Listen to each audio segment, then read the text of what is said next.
just how different Midtown Manhattan is, where you happen to have a lot of commercial buildings, but also a plethora of homeless facilities. And over here, you'll see there's a Dollar Tree, but there's a problem. You don't have Dollar Tree in Midtown Manhattan because their prices aren't high enough to accommodate all of the extra security measures you need at a place like CVS to keep the items on the shelves and away from prying fingers. And although opportunistic criminals exist across every social and economic group in town, if shoplifting were to increase in this neighborhood after the shelter is built and businesses like Dollar Tree shut down, the community will be worse off. And although we have no way of knowing if the presence of a shelter here will bring in... Any questions? Mr. President. Today, and would you be open to a pause in tariffs to allow for negotiations? Nope. Well, we're not looking at that. We have many countries that are coming to negotiate. If he pauses it, it makes him lose strength. He can't pause now. In certain cases, they're going to be paying substantial tariffs. Yeah, he's locked in. There'll be fair deals. As you know, I spoke this morning with the Prime Minister of Japan, and we had a very good conversation. They're coming. And I said, one thing, you're going to have to open up your country. Nintendo Switch. We sold no cars, like zero cars. What about Nintendo Switch? And they sold millions of cars into our country. They don't really take our agriculture, a little bit of it, just to keep us slightly happy, but they don't take what they're supposed to be taking. So we have a great relationship with Japan. We're going to keep it that way, but they're coming in to meet, and other countries are coming in. With China, as you know, against my statement, they put a 34% tariff on above what their ridiculous tariffs were already. And I said, if that tariff isn't removed by tomorrow at 12 o'clock, we're putting a 50% tariff on above the tariffs that we put on. So they've gone for years. They've become a rich country because of people, again, that were in the White House that allowed this to happen. Hundreds of billions of dollars a year they're making us on trade, and it shouldn't be that way. And I have a great relationship with President Xi. I hope it's going to stay that way. I have great respect for China, but they can't do this with just. We're going to have one shot at this, and no other president's going to do this. What I'm doing. Probably not. I'll tell you what. It's an honor to do it because we have been just destroyed. What they've done to our system. You know, we have $36 trillion of debt for a reason. And the reason is that people allowed it to get that way. So we'll be talking to China. We'll be talking to a lot of different countries. And I think, you know, if we can make a really fair deal and a good deal for the United States, not a good deal for others. This is America first. It's now America first. And we didn't put America first. We put America last. The people that were in the Oval Office put America last, and we're not going to stand for it. Yeah. It's Biden. Yeah.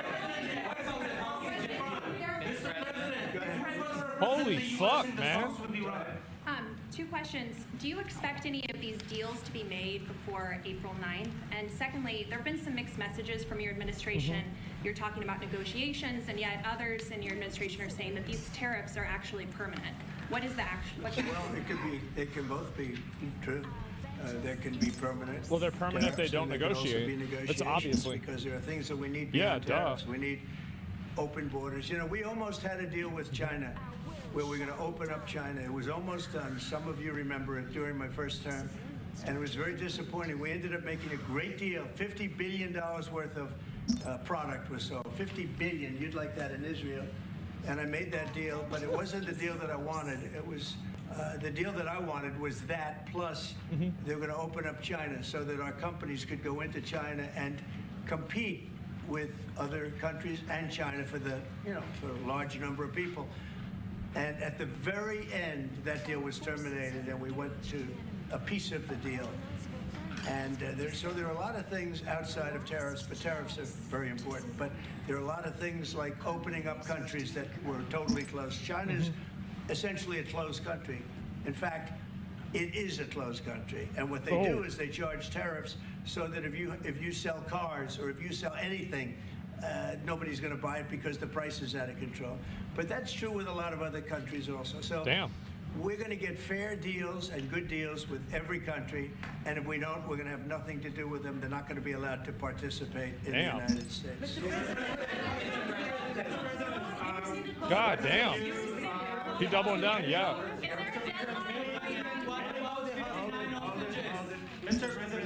time. This gentleman is all day long. Yeah. Mr. President, many of Just settle the fuck down. Thank you. Yeah. Many of Palestinian Americans who voted for you and not for Biden because you've promised them to end the war in Gaza. The war is still going on and there's no hostage deal. Do you have any update on that? Well, I'd like to see the war stop, and I think the war will stop at some point that won't be in the too distant future. Right now we have a problem with hostages. We're trying to get the hostages out. We got quite a few of them out, but it's a long process. It shouldn't be that long. We have a big problem that we've done. I think I'll ask Pete to maybe talk about it for a second, because a lot of people are asking. The Houthis, we've been very tough and very successful militarily. We've really damaged them badly. These were people shooting down ships and other things, by the way. Yeah. Flying objects like airplanes. And we've put a major hurt on the Houthis, which nobody's been able to do. We've really hit them hard, and they know it, and they don't know what to do. And it's every night, night after night. And we've gotten many of their leaders and their just killing them. They're experts on missiles. I mean, they actually make missiles. Nobody thought that, but they make missiles. They're highly sophisticated and That's they're surprising. very tough. But they've been very badly damaged. Nobody else was able to do that but us. Pete, you want to discuss that, please? Yes, sir. It's been a bad 3 weeks for the Houthis, and it's about to get worse. It's been a devastating campaign, whether it's underground facilities, weapons manufacturing, I love it, bunkers, man. troops in the open, air defense assets. We Oh, are not man. going to relent. And it's only to get more unrelenting until the Houthis declare they will stop shooting at our ships. And we've been very clear at the Iranians as well. They should not get worse. continue to provide support to the Houthis, and that message has been made very clear. So we have a lot more options and a lot more pressure to apply, and we know, because we see the reports, how devastating this campaign has been in them, and we will not relent. We have a great military. There's no military like our military. And despite Biden having given that's what I want to hear. a lot, but nevertheless a pretty small piece, but it was a lot of our military away in Afghanistan, and one of the dumbest situations, I think, and maybe the most embarrassing situation we've ever been involved in. That short period of time in Afghanistan. What a disgrace that was, but left a lot of our military behind. Left. You see them in their annual parades, where they're parading trucks that are armor plated and different things that they can't. But it's many billions of dollars we left behind. But despite that, we have a tremendous military. That was a very small portion, because we rebuilt the military during my first term, and we have great things happening with our military. We also essentially approved a budget, which is in the facility, you'll like to hear this, of $1 trillion, $1 trillion. Wow. And nobody's seen anything like it. We have to build our military, and we're very cost conscious, but the military is something that we have to build, and we have to be strong, because you got a lot of bad forces out there now. So we're going to be approving a budget, and I'm proud to say, actually, the biggest one we've ever done for the military. We're cutting other things that were under DOGE, but under a lot of other. When you look at a woman getting $2 billion for environmental, and it had nothing to do with environmental, and they had $100 in the bank, and they give her $2 billion. Many of those cases, all that stuff is going to be cut out. But we are getting a very, very powerful military. We have things under order now, the likes of which we've never had before. We've never had the kind of aircraft, the kind of missiles, anything that we have ordered. And it's in many ways too bad that we have to do it, because hopefully we're not going to have to use it. But the military is very, very powerful, and it's going to remain that way. How do you... Jesus. Holy sh... Yes, please. Thank you, Mr. President. I want to ask you about Iran, because this is the first time we hear that the U.S. is having a direct contact with the Iranians. Is it possible to give us some more information? At what level the U.S. is represented? High level, very high level. And we're dealing with the Iranians. We have a very big meeting on Saturday, and we're dealing with them directly. You know, a lot of people say, oh, maybe you're going through surrogates, or you're not dealing directly, you're dealing through other countries. No, we're dealing with them directly, and maybe a deal's going to be made. That would be great. Going to be it'd be really great for Iran, I can tell you that. But hopefully, we're not going to have to get into that. We are meeting very importantly on Saturday at almost the highest level. And we'll see how it works out. Please. How do you ensure, Mr. President, that these tariffs don't drive U.S. trading partners into the hands of the Chinese? That's a good question. I'm not worried about it. If they want to be in the hands of the U.S., they don't want to be in the hands of the Chinese. The Chinese have turned out to be really not very good at that. People that are with us, they're with us. But we cannot be taken advantage of any longer. I used to watch these deals for years. I've been talking about it for years. You know, I've been talking about it for 35 years, how our country is being ripped off. I mean, 30 years ago it was Japan, then it was something else, then it was another group, then it was China. China's doing the best job of it, frankly. And it's just not going to happen. Not going to happen. Mr. President, you said it EU has said that they have offered 0 for 0 tariffs on cars and industrial goods. Is that not enough? Well, the EU, no, it's not. The EU has been very tough over the years. So he's still not. I always say it was formed to really do damage to the United States in trade. That's the reason it was formed. It was formed with all of the that's probably true. From Europe, I guess most of them, not all of them, but So most for of collective them. bargaining. And they formed together to create a little bit of a monopoly situation, to create a unified force against the United States for trade. So they have NATO, which is largely the same countries, and they took advantage of us dollar-wise and militarily until I got there. You know, I was able to get $600 billion from NATO, where they paid NATO because most of these nations weren't even paying. We were paying for NATO, so we're paying them to guard them militarily, and they're screwing us on trade. So that's not a good combination. So now it's really turned around. It's the opposite. Yes, fuck that. The European Union's been very bad to us. They don't take our cars, like Japan in that sense. They don't take our agricultural product. They don't take anything practically. And yet they send millions of cars in a year. Mercedes-Benz, Volkswagen, BMWs. Well, I have one of those. They're sending millions and millions of cars into the U.S., but we don't have a car that's been sold to the European Union or other places. I'm part of the problem. Let's go for the European Union. And it's not going to be that way. It's got to be fair and reciprocal. It's got to be fair. It's not fair. We have a deficit with the European Union of $350 billion. And it's going to disappear fast. And one of the reasons and one of the ways that that can disappear easily and quickly is they're going to have to buy our energy from us because they need it. They're going to have to buy it from us. They can buy it. We can knock off $350 billion in 1 week. Damn. They have to buy and commit to buy a like amount of energy. And we have that. You know, we have more energy than any country in the world. I don't know if you know that. He knows everything, but the one thing he may not know, we have more energy than any country in the world. Geez. We have more of every kind of energy, every form of energy, from oil and gas to coal. And people talk about, I call it beautiful, clean coal. As you know, Germany is opening up a coal plant a week. They tried the windmills and it didn't work. They tried all the other solutions and they were ready to go out of business. Now they're doing a coal plant a week. China is now up to 2 coal plants. They're opening Why 2 are we bringing major back coal? plants every single week in China, all over China, and then we're not allowed to use coal. Well, we have clean, beautiful coal more than anybody else. We have oil and gas more than anybody else. We're bringing it back? We have the most energy of any country in the world, including Saudi Arabia, including everybody, by a lot. Oh, shit. And I took it to #1. We were #3, and I took it to #1 during my administration. And the reason that we were hurt so badly and the reason that we went into such incredible inflation during Biden is energy.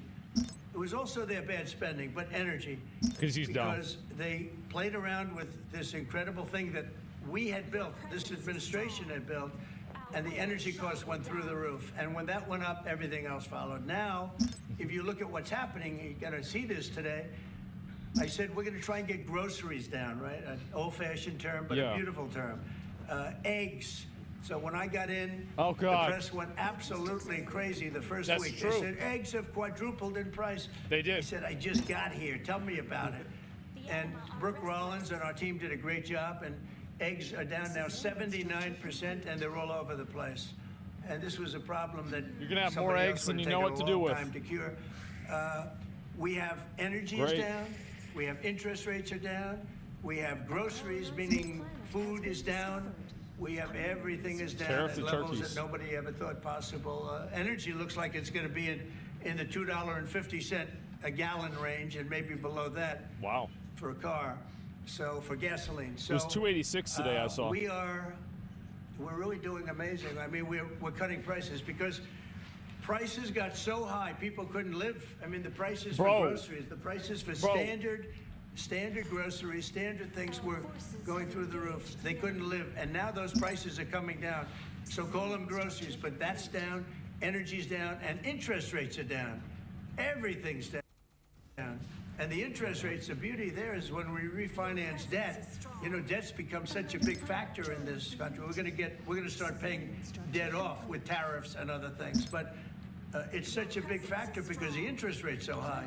Well, now that's coming way down. So our budget's going to look a lot better because interest costs are way down. And I guess I've done that.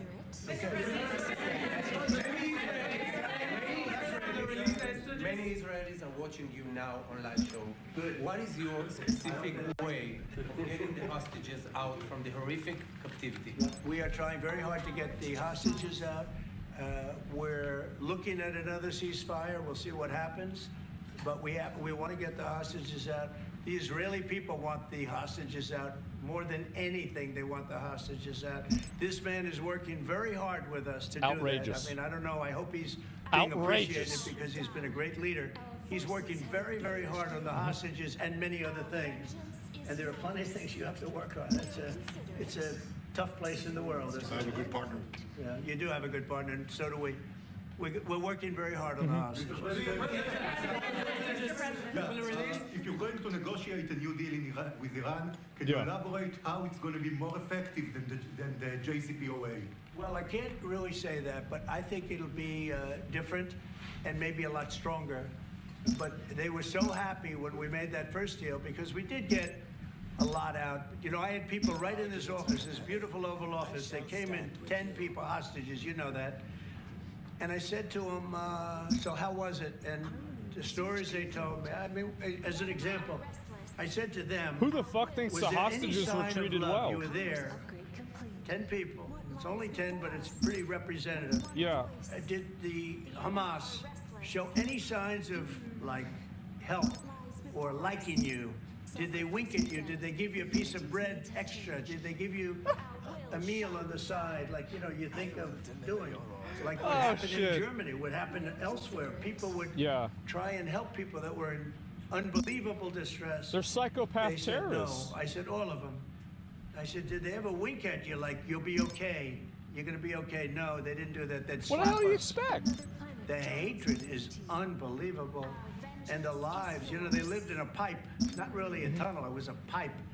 And they always thought they were suffocating, they were going to suffocate. Oh. And then they'd open up the pipe and it was like 3.5 feet high. This isn't, you know, we hear tunnels bad, but pipes are worse. And the stories I heard were incredible. But I just said, was there any sign of potential love or affection? And there were none whatsoever. It was amazing to me. There was nothing like, here, take this, it's a little extra meal or something. They lived like hell. I don't know. They seemed to be... they're fucking terrorists. What do you expect? They were amazing to me because they seemed to be pretty normal. They weren't scarred. But I guarantee underneath they have to be scarred. And one was there for 356 days. Another was there for about 180 days. You know, a long time. These are people that have been really, really horribly treated. I've never seen anything like it, actually. I was very surprised to hear the answer. Yeah. Mr. President, are there 2 or 3 countries that are on your list that you feel are farther along in getting their tariffs lowered? Oh. I think there are many that want to get rid of tariffs right now. European Union, I mean, as badly as they've treated us, they've brought their car tariffs essentially off. I guess they brought it down to 2.5, and I hear maybe to nothing. But it's not only tariffs, it's non-monetary tariffs. It's tariffs where they put things on that make it impossible for you to sell a car. It's not a money thing. They make it so difficult, the standards and the tests.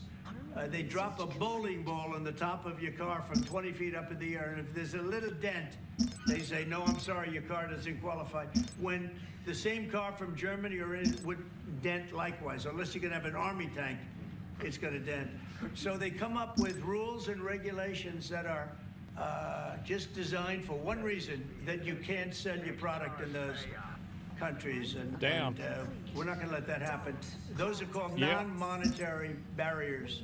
They make barriers that are so tough that it's impossible to qualify. That's not a surprise. So I'd easily expect that. Are a big that. part of it, but there's another big part of it, and that's barriers. They also do something else. They manipulate their currency, and they drive it down. They want to drive it. They want to have low currencies. You know, it sounds better to have a high currency, a strong dollar or whatever, but they bring their currency down, and when it competes with our currency, it's very hard to sell a tractor. It's very hard to sell product because their currency is low and ours is much higher relatively. And so it makes it very hard. I speak to a lot of companies that do business, tractor companies, and they say it's so hard to sell because what they've done is they've lowered the yen or they've lowered the yuan or they've lowered their currency, so then it's very hard to compete. We don't want that either. So we have a lot of things that we're talking about, but we're going to fix it properly, and it's going to be fair to everybody. And in the end, I think we're going to have a world that does a lot better, you know.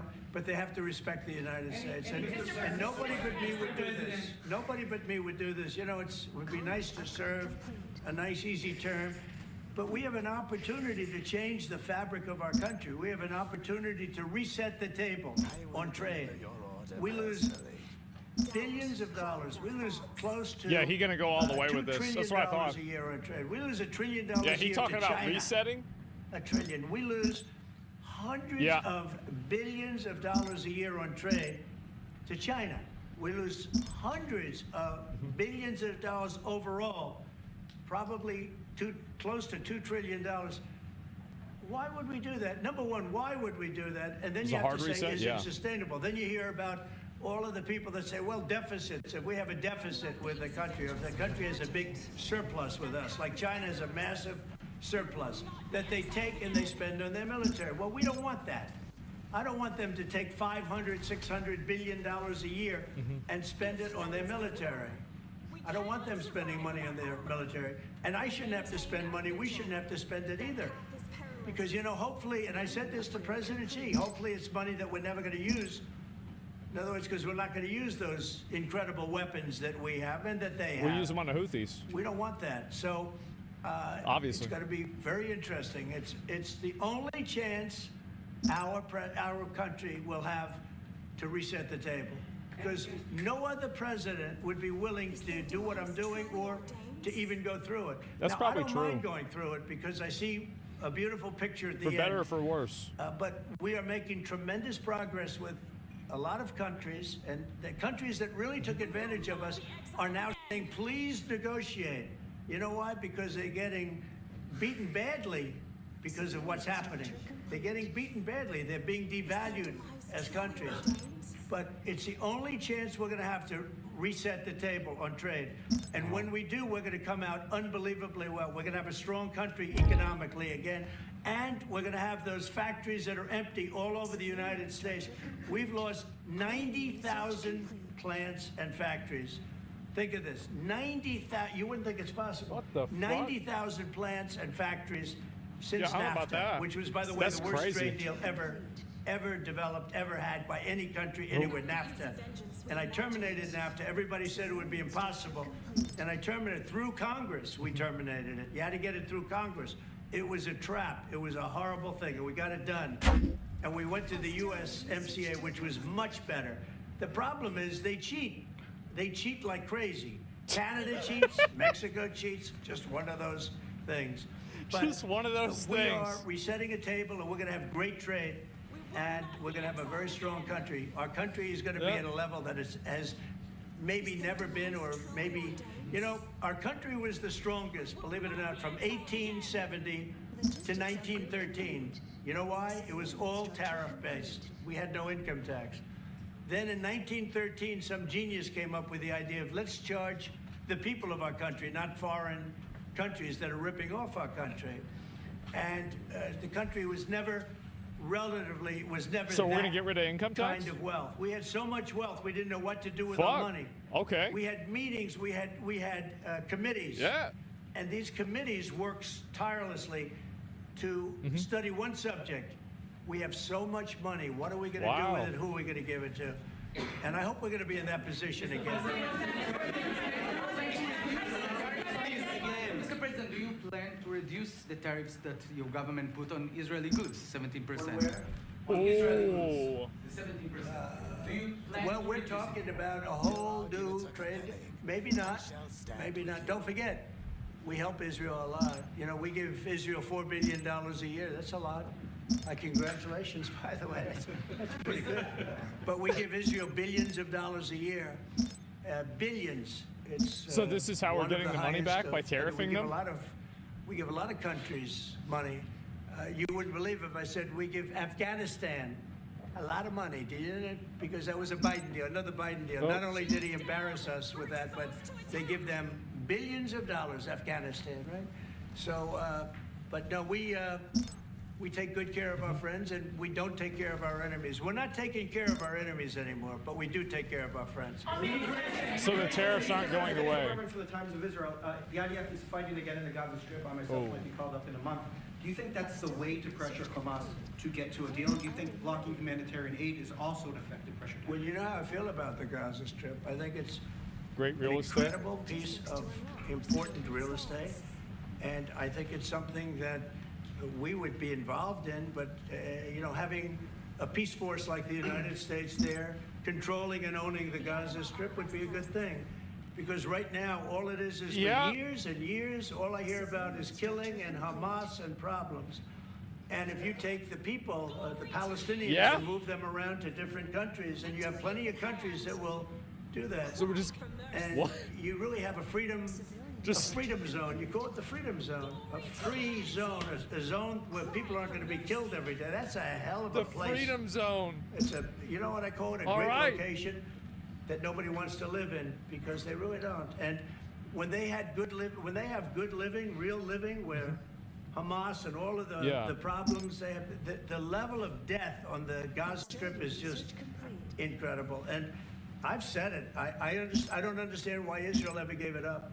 Israel owned it. It wasn't this man, so I can say it. He wouldn't have given it up. I know him very well. There's no way. They took oceanfront property and they gave it to people for peace. How did that work out? Not good. Is the immigration, sorry, Mr. President, is the immigration plan still on the agenda? Which immigration? From Gaza. From Gaza. All it is a concept that I had that I think is good, and now people are copying it. You know, maybe you want to tell. People are talking about the Trump plan. Gee, why don't we do that? Would you like to answer that question? I think what the president talked about is, first of all, to give people a choice. You know, Gazans were closed in. And every other place, including in arenas of battle, I mean, whether it's Ukraine or Syria or any other place, people could leave. Yeah. Gaza was the only place where they locked them in. We didn't lock them in. They're locked in. And what is wrong with giving people a choice? Now, we've been talking, including over lunch, about some countries, I won't go into them right now, that are saying, you know, if Gazans want to leave, we want to take them in. So they're just going to... I think this is the right thing to do. Okay. If you give, you know, it's going to take years to rebuild Gaza. In the meantime, people can have an option. The president has a vision. Countries are responding to that vision. We're working on it. I hope we'll have good news for you. Yeah. Somebody says he's the same level as Hitler. People really do love that vision. It's a long-term vision. Is that it? So importantly is to have that be a safe field, because you're right smack in the middle of the Middle East. You're right along Israel. It should have never, ever been given away. It shouldn't have been given away by Israel. I don't know why they did it. I mean, I do know why, because they were promised peace, but that didn't work out too well, because it's one of the most dangerous pieces of land anywhere in the world. Gaza is one of the most dangerous places in the world. So they gave it away for a good intention, and it didn't work out that way. And a lot of people like my concept, but you know, there are other concepts that I like too. And there's some concepts There's a lot of I don't like. concepts. You know what I don't like? The way it is now. Yeah. Because right now it's a dangerous death trap, Gaza. Yeah. Thank you, sir. Can you talk a little bit about your potential meeting with Vladimir Putin? Do you still plan to meet with him? Could that happen in Saudi Arabia? Oh. And maybe you could elaborate as well a little bit on That'd be not exciting. providing tariffs on Russia, sir. So the reason we're not talking about tariffs with Russia is because we're not doing business essentially with Russia because they're in a war. And I'm not happy about what's going on with the bombing because they're bombing like crazy right now. They're bombing. I don't know what's happening there. That's not a good situation. So we're meeting with Russia. We're meeting with Ukraine. And we're getting sort of close. But I'm not happy with all the bombing that's going on the last week or so. Horrible. It's a horrible thing. It's a horrible thing. Can countries negotiate to get below 10%? In terms of tariffs? In terms of tariffs, yes.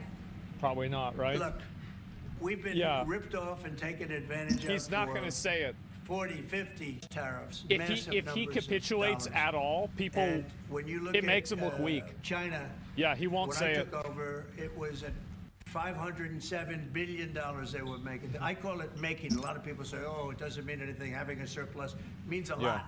In my opinion, it's almost like a profit or loss statement.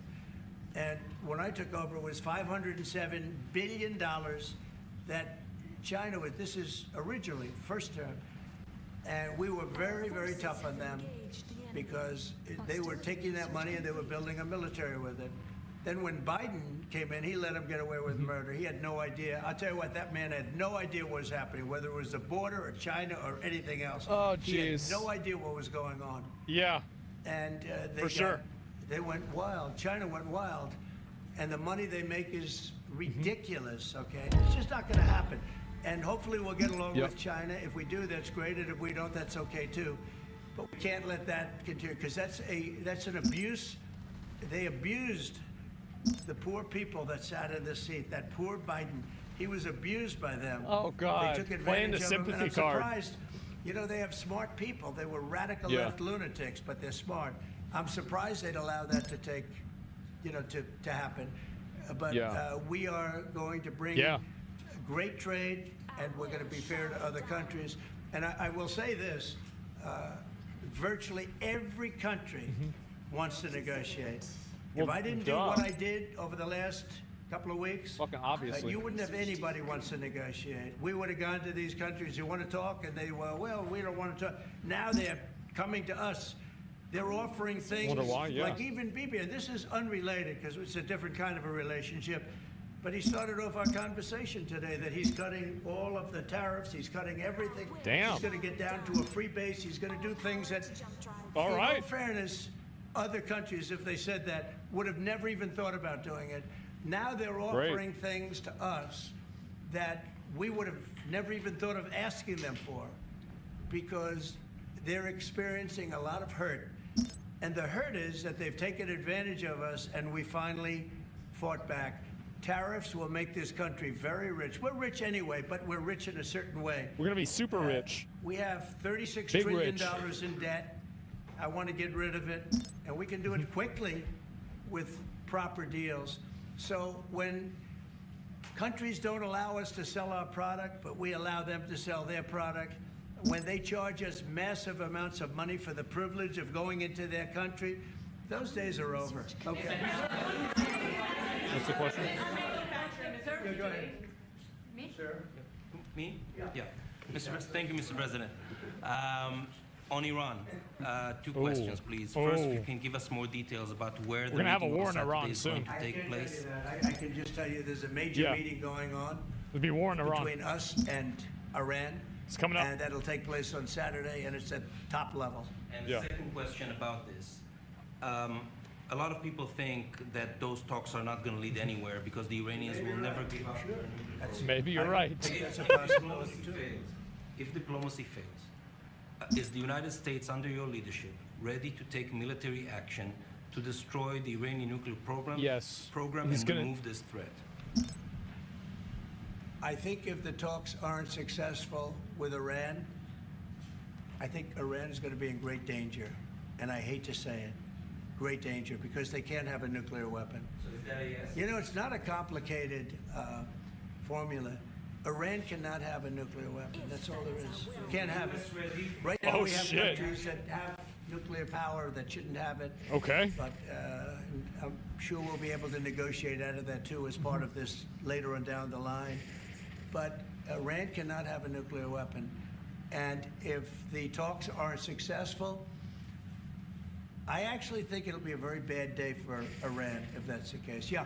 Mr. It'd be a bad day for... On manufacturing, Mr. President. Mr. President. Wow. Was October Okay. 7th the death blow of the two-state solution? And would you consider classifying the Palestinian Authority as a terrorist organization for its continued paper-slate terror financing campaign? Damn. So October 7th was a horrible day that some people, they deny it. Now, I can't believe they deny it from the standpoint of it. They do it because they think it's good politically. Yeah.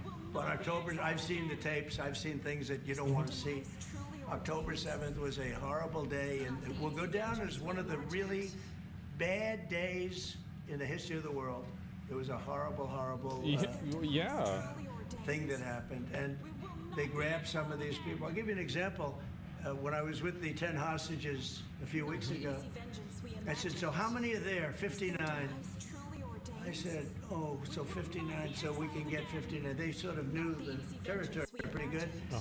And I said, how are they doing?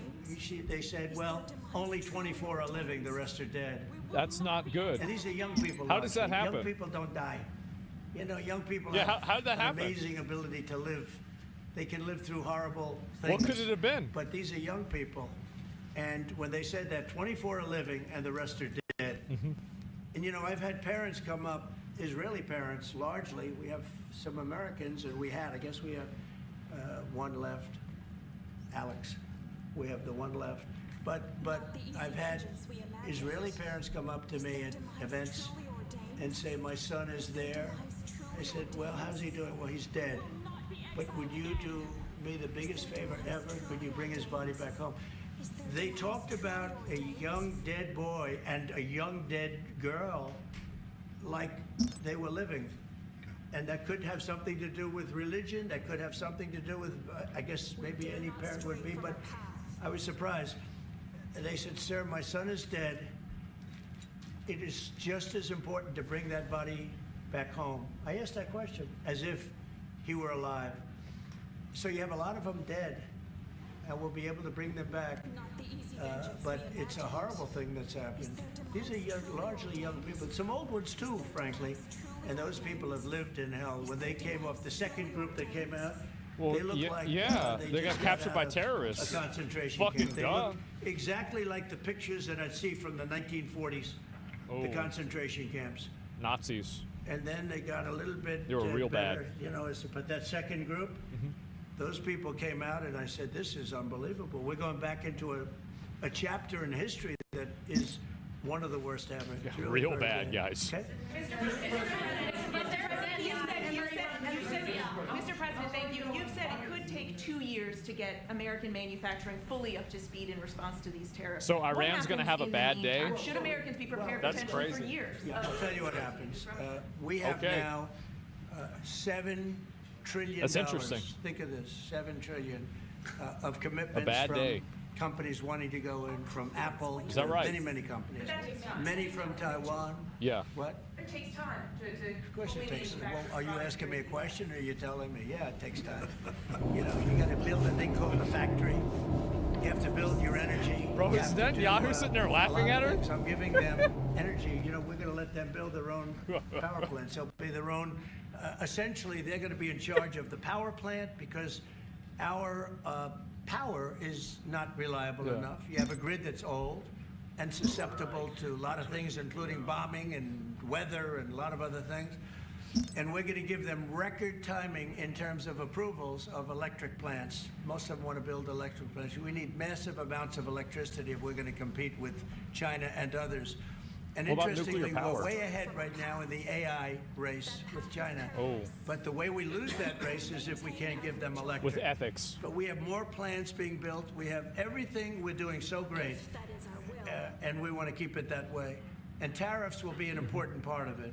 But one of the other things, Lee Zeldin's doing a fantastic job, head of environmental protection, and he's doing very rapid approvals for people to get, for big companies that are going to build a plant that's going to cost billions of dollars, and we're going to get them their approvals. They have to be environmentally perfect, everything good, but they're going to be in record time, a matter of months versus a matter of many, many years. Okay? Damn. Lisa Rozowski from Haaretz. Turkey claims it will stabilize the situation in Syria. Turkey can't even stabilize its own situation. Israel doesn't want Turkey to influence it in Syria. What do you think? Do you think Turkey's influence in Syria can actually make it a better, more peaceful country, or vice versa? Well, I have great relations with a man named Erdogan. Have you heard of him? And I happen to like him, and he likes me, and I know the press will get very angry. He likes Erdogan, but I do, and he likes me, and we've never had a problem, and we've gone through a lot, and we've never had a problem. It always got. Oh, he just saying that. As you remember, we got our minister back from Turkey. You remember that? And this was a big deal at the time, and we got him back. And I told the prime minister, I said, just, baby, if you have a problem with Turkey, I really think I'm going to be able to work it out. You know, I have a very, very good relationship with Turkey and with their leader, and I think we'll be able to work it out. So I hope that's not going to be a problem. I don't think it will be a problem. Now, with that being said, I believe it was Turkey, and I said that to him. I said it. I said, congratulations. You've done what nobody's been able to do in 2,000 years. You've taken over Syria with different names, but same thing. I said, you've taken it over. He's taken it over through surrogates. He goes, no, it was not me. I said, it was you. But that's okay. You don't have to say, well, sort of maybe it was me. Okay. But what he did, look, he's a tough guy, and he's very smart. And he did something that nobody was able to do. You know, you got to hand it to him. Any problem that you have with Turkey, I think I can solve. I mean, as long as you're reasonable. You have to be reasonable. We have to be reasonable. Thank you very much, everybody. Man. Just saying it, yeah. Man. Thank you. Head out that door. Head out through the corridor. Straight to where we came in. Thank you, press. Thanks, guys. Thank you, everyone. Well.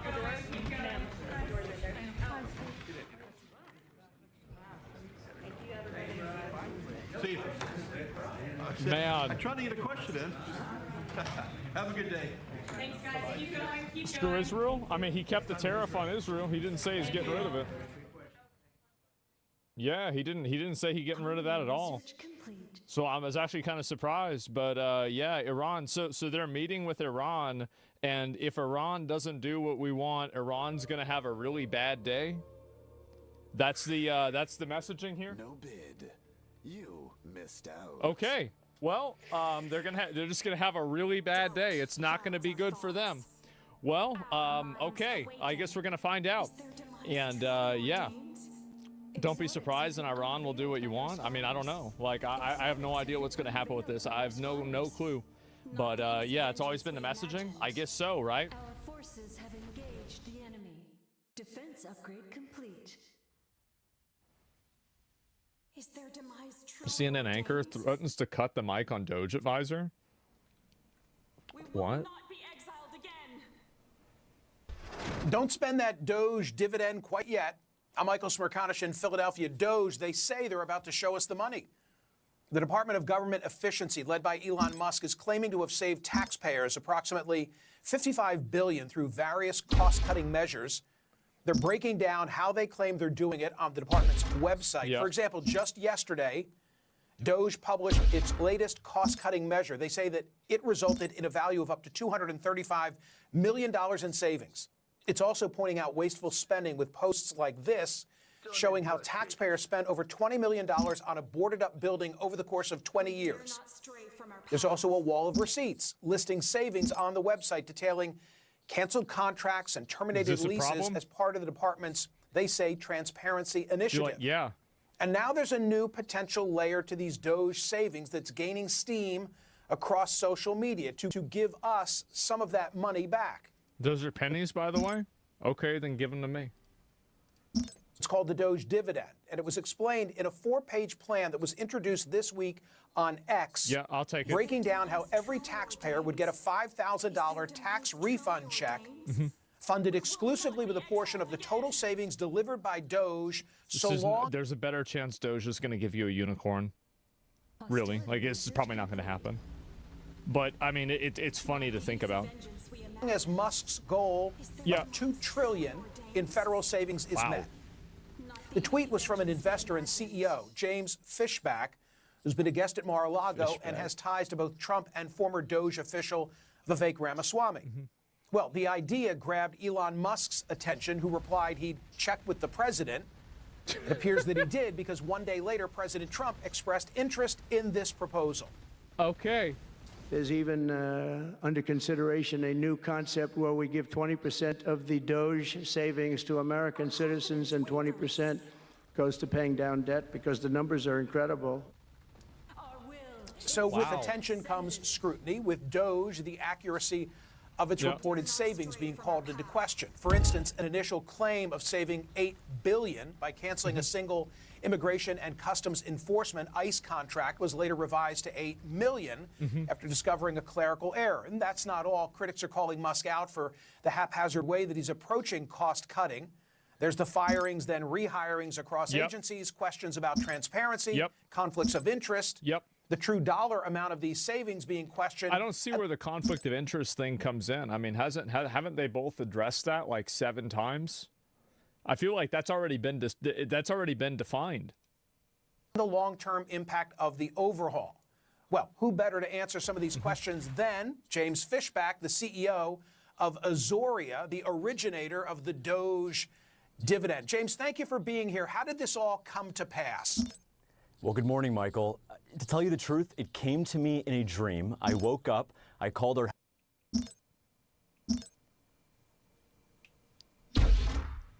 Our confidence wavers.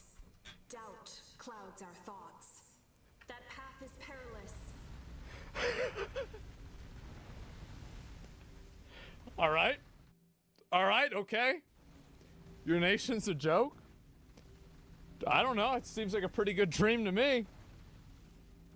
Head of research at Azoria. We met at Capitol Grill. We fleshed this thing out in 2 hours, and I'm honored that the president has endorsed it. This is a real plan to send the savings that Doge generates over the next couple of years right back into the pockets of hardworking Americans all across this country. They deserve it. It was their money in the first place, and they need a break. Okay, I'm all for ridding the government of waste, fraud, and abuse. But at some level, isn't it all illusory? In other words, if there's a quote-unquote savings made by Elon Musk and Doge, we're still $36 trillion in debt. So there's... What does the unity will? Our thoughts are one. So let me get this straight. The logic is that because we already have a bunch of debt, we might as well just keep spending money? Like, I don't understand this at all. And also, if this was illusory, then why did we give out COVID stimulus checks? We already have a principle for this. There's a precedent for this. It happened like 3 years ago. What do you mean? There's no pie to cut up. There's no slice of the pizza that I can hand back to you unless we continue to borrow those funds. Our plan's really simple. Over the next couple of years, Doge will save You think they forgot about the COVID stimulus? We're going to take 20% of that and put it right back in the hands of taxpayers. The other 80, as President Trump has pointed out, will go back to paying down the debt and narrowing the deficit. Here's the truth, Michael. For every $5 that Doge saves, as we believe calculated by the Congressional Budget Office, when this whole project is said and done next summer, for every $5, $1 goes back to the pockets of American taxpayers. Here's why. Jesus, bro. Like, this guy got a default resting face like a Starfield NPC. Done and dusted. This is not. What's it? Damn, bro. They sent their money to D.C. to be spent in America, not to be abused, not to be disrespected, and not to be defrauded. That $20 million to Iraqi Sesame Street, that money sent for a transgender opera in Colombia, all at the same time, Michael, that we have roads and bridges crumbling. We're losing 900 Americans every day. I don't even care about the money. I care about where the money went. I bet that opera probably wasn't even that good. I want a detailed balance sheet of that opera. I want to know who was in charge of it, and I think they should get audited. Let's get their tax returns. Let's go ahead and do an audit of their finances. That's what I want to see happen. That's where I'm at. Because I don't even think they're getting their transgender opera. We're spending all this fucking money, they don't even get it. Or if they do, it sucks. Civilian structure complete. Deaths of despair, alcoholism, and suicide. 8 out of 10 Black American fourth graders are not even reading at grade level. This is pathetic. What? 10 Black American day to deaths of despair, alcoholism, and suicide. 8 out of 10 Black American fourth graders are not even reading at grade level. This is pathetic. What the Americans fuck? sent their money to be spent in America. They were defrauded. They were lied to. They now deserve restitution. And the second point that President Trump, just one sec, Michael. The second point that President Trump brought up on Air Force One is that these Doge dividends will incentivize Americans to report waste, fraud, and abuse in their own community. Why? Why? Because the more that Doge saves, the more money bigger they their get. Doge dividend check will be. Remember, in economics, show me the incentive and I'll show you the outcome. We're giving every American. I'm going to get to the economics. Come Go on, ahead. I gave you a chance for a great sound bite. You got and those soft power exercises make for great sound bites. But when you drill down, It's not having a transgender opera isn't soft power. It's just retarded. Like,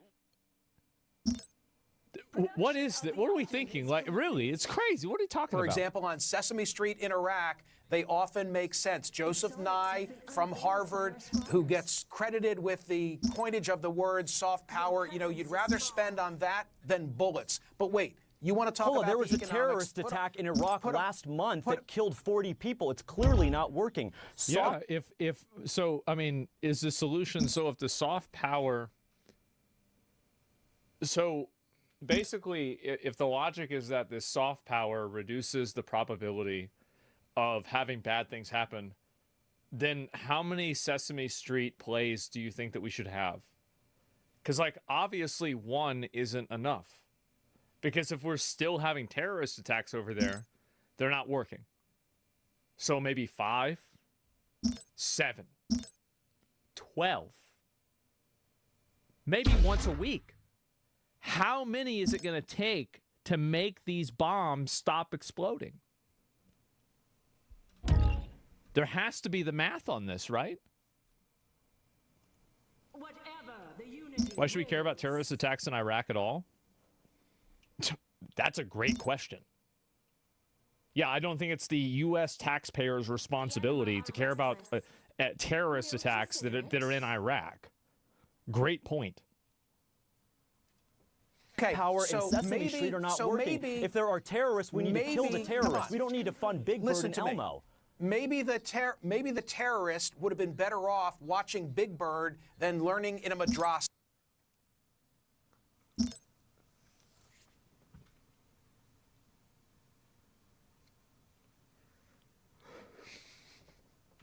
So he's saying we need more Sesame Street plays in Iraq. What is it? Like, I don't understand. Like, you see the video. Like, how is this possible? How, like, is there any thinking to this at all? This is amazing. There's no answer. I don't even understand this at all. Depends if the government divided their nose. Dive their nose, otherwise you don't need to care. Well, this is my mindset, is that why the fuck are we in Iraq at all? Now, I'm speaking as an American, so I can't understand Iraqi culture. But what I can understand is that if I had another nation that is trying to forcefully push its agenda in my country, that would annoy me. And I wouldn't like that. So when I hear this, I bet there's a lot of guys in Iraq that are like, what the fuck are they doing trying to come over here and tell us how to live? You already bombed us. You destabilized our fucking country. You killed our leader. And you think we had nukes. We didn't have any nukes, by the way. Everything's fucked up now. And now you want us to look at Sesame Street and tell us that we're right? You're going to Big Bird us out of being mad about the weapons of mass destruction debacle? I don't fucking think that's going to happen. Really, you think about it. It's insane. Big Bird is the solution to terrorism. Well, I don't know about Big Bird, but I know One Piece certainly isn't. Let me make my point. Put on the screen from the Peterson Foundation. This is where the rubber meets the road. We are $36 trillion in debt. I don't know if you can see that, but that's 106,121 for every single person in America. So if Elon Musk is successful in saving us money from waste, fraud, and abuse, and by the way, James, I hope that he is. This is a complete cosmetic number. We're never going to pay down this debt. It's never going to happen. It's a complete made-up number. It's $36 trillion. That's not even real. Like, all of these are bullshit theoretical numbers. Like, what is this? It's not made up? Yeah, absolutely it is. Debt to who? Who's the debt to? Who's it? It's all made up money. It's not I all don't the like China. the approach, but I like the fact that something's being done. There is no money in the till. We owe $36 trillion. We owe $106,000 each. So whatever the savings ought to be, it's not like President Trump's doing us a favor by giving us 20%. Everything ought to go to the debt because the Peterson people say... That's a fair argument. If he wants to use this argument and say that the Doge dividend is silly and it should be put entirely towards paying down the debt, like, I wouldn't agree with that because I think that the debt is just a cosmetic number that will never change. Like, this entire, you're never going to pay down $36 trillion. It's just never going to happen. Like, I'm sorry, it will never happen. It's not real. It's never going to go that far. It's just never going to happen. So anyway, that being said, inflation. Yeah, with inflation, everything like that, it's just never going to happen. That being said, I think the money should probably just be reallocated to people through, like, entitlement programs. It's not like they should just send people checks. By 2050, 50% of all revenue is going to go to satisfying interest on the debt. We should be paying the debt. Your response? My response is this. We should be paying the debt, which is why the Doge dividend incentivizes every American to call out waste, fraud, and abuse, to lower the budget, to narrow the deficit, and to bring down the debt. Where was this emergency over the debt when we sent $350 billion to Ukraine to be wasted? Where was this emergency, Michael, on CNN when you guys were advocating? You don't know economics, do some basic research before saying nonsense. Do you realistically think that we are ever going to pay down $36 trillion? Just be honest with me right now. Do you ever think that's actually going to happen? You or your investments grade will be reduced? That's not the question I asked. Do you think that we're ever going to pay that down? That number is ever going to get erased? Japan, China on most of our debts? Yes, I think that you will. I don't. I don't think we will. I think the number is too big. We're not getting enough money. There's never going to be a reason to do that. A lot of the EU and Brazil can't really capitalize on that debt. It's not going to happen. Yeah. I don't think it's going to happen. $7,000 to migrants in Chicago, $7,000 a month per migrant, and now we want to spend $5,000 one time from President Trump to hardworking Americans. The migrants didn't deserve $7,000 a month. Hardworking Americans deserve a $5,000 check with President Trump's name on it. So enough with the double standard. Ukraine did not deserve $350 billion. Okay, listen to me. Something totally different. Listen to me. This is Madoff-like. This is a Ponzi scheme. No, Ukraine was a Ponzi scheme. The migrant funding was a Ponzi scheme.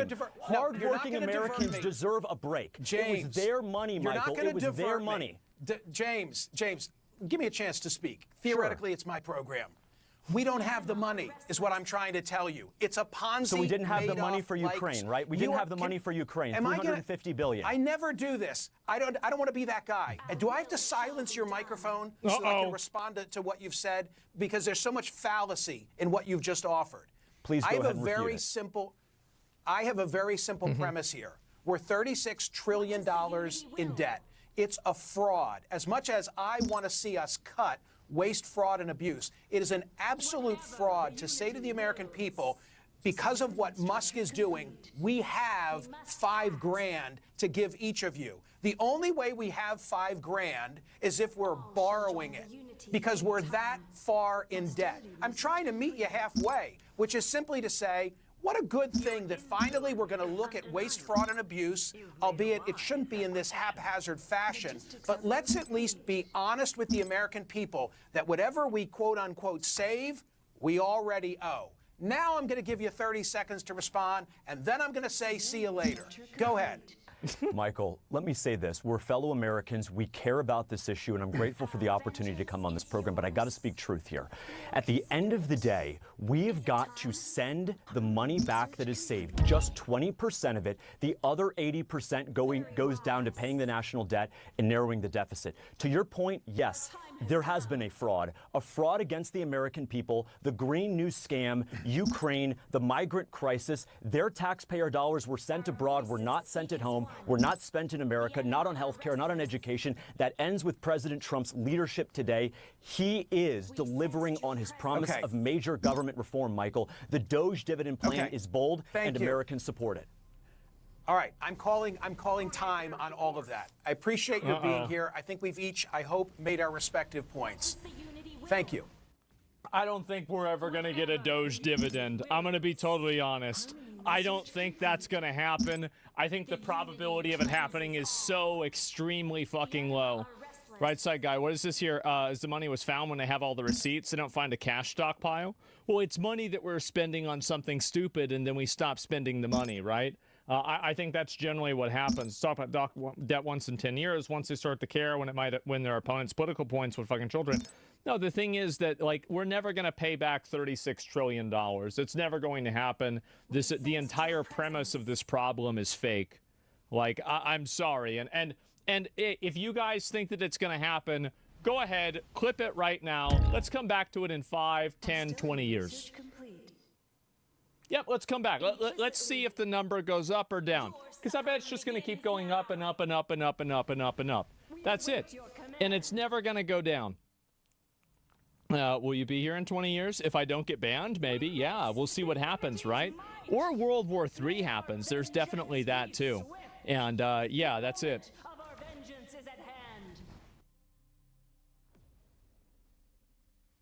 We sensed your presence. Pete, I'm actually going to ask you questions because I want to hear your answer. How many genders are there? Tough one. Senator, there are 2 genders. I know that well. I'm a she-he, so I'm on board. Wait, he actually is a Forces have engaged the enemy. Your presence is strong. Okay, that was really good. Our vengeance is yours. God damn, that was really good. Wow. Senator, there are 2 genders. I know that well. I'm a she-he, so I'm on board. I don't get it. Read his name. What is the diameter of the rifle round fired out of an M4A1 rifle? That's a 5.56. Yeah. How many push-ups can you... I knew that one, by the way. I played PUBG. You do? Hostility research complete. I did 5 sets of 47 this morning.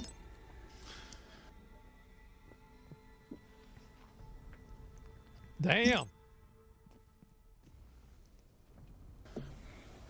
What do you think our most important strategic base is in the Pacific? In the Pacific, Guam is pretty strategically significant. How many rounds of 5.56 can you fit into the magazine of an M4 rifle? 30, right? Depends on the magazine, but standard issue is 30.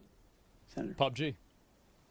And what size round does the M9 Beretta standard issue sidearm for the military fire? A 9mm, Senator. What kind of batteries do you put in your night vision goggle? Duracell. So right there, you're representing qualifications. Man. Oh boy, easy questions. Yeah, it's like I knew a lot of these, man. In other words, you're quite sure that every general who serves should not go directly into the defense industry for 10 years. You're not willing to make that same pledge? I'm not a general, Senator. You'll be the one, let us just be clear, in charge of the generals. And oh, jeez.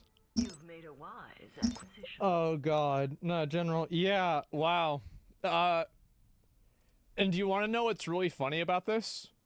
Do you remember what I said about how in school, when I didn't know the answer to a question, I would tell a joke?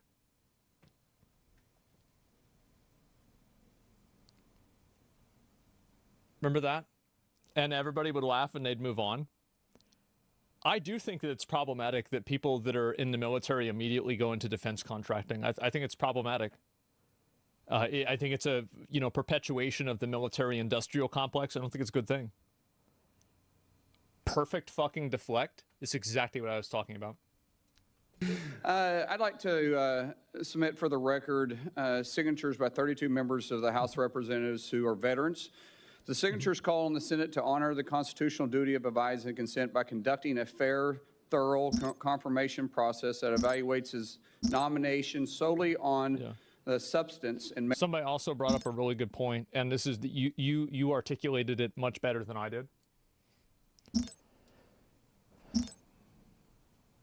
Your hygiene, not that message. If generals know at the end of their career they can just go to private arms companies, then they can help those companies while at their job as a general. Exactly. Completely agree. Merits. His distinguished military service, academic credentials, and a bold vision for revitalizing the national defense. I ask unanimous consent to enter into the record. Without objection. There's a lot of talk going about talking about qualifications and then about us hiring him if we are the board. But there's a lot of senators here I wouldn't have on my board because there is no qualifications except your age, and you got to be living in the state and you're a citizen of the United States to be a senator. Other than the fact we got to convince a lot of people to vote for us. And then when we start talking about qualifications, for if you're qualified for it, could the chairman tell me what the qualifications are for the Secretary of Defense? Mr. Chairman, could you tell me what the qualifications are for the Secretary of Defense? I'd be happy I'll read it. for you to do He got it ready. Let me read it for you because I Googled I was getting some advice from my second in command. Yeah, but I'm just making a point because there's a lot about qualifications, and I think it's so hypocritical of senators, especially on the other side of the aisle, be talking about his qualifications, not being able to lead the secretary or be the Secretary of Defense, and yet your qualifications aren't any better. You guys aren't any more qualified to be the senator than I'm qualified to be the senator, except we're lucky enough to be here. But let me read you what the qualifications of the Secretary of Defense is, because I Googled it, and went through a lot of different sites, and really it's hard to see. But in general, the U.S. Secretary of Defense position is filled by a civilian. That's it. If you have served in the U.S. Army Forces and have been in the service for, you have to be retired for at least 7 years. You want to know the reason why they're pushing back on this guy? Is that there's a chance that I think that he's probably not like one of the guys that's part of the inside group, and maybe he's not old enough to where, they're going to have him be part of that inside group yet. I think that's probably the real reason. Good? Yeah, no, I like him, for sure.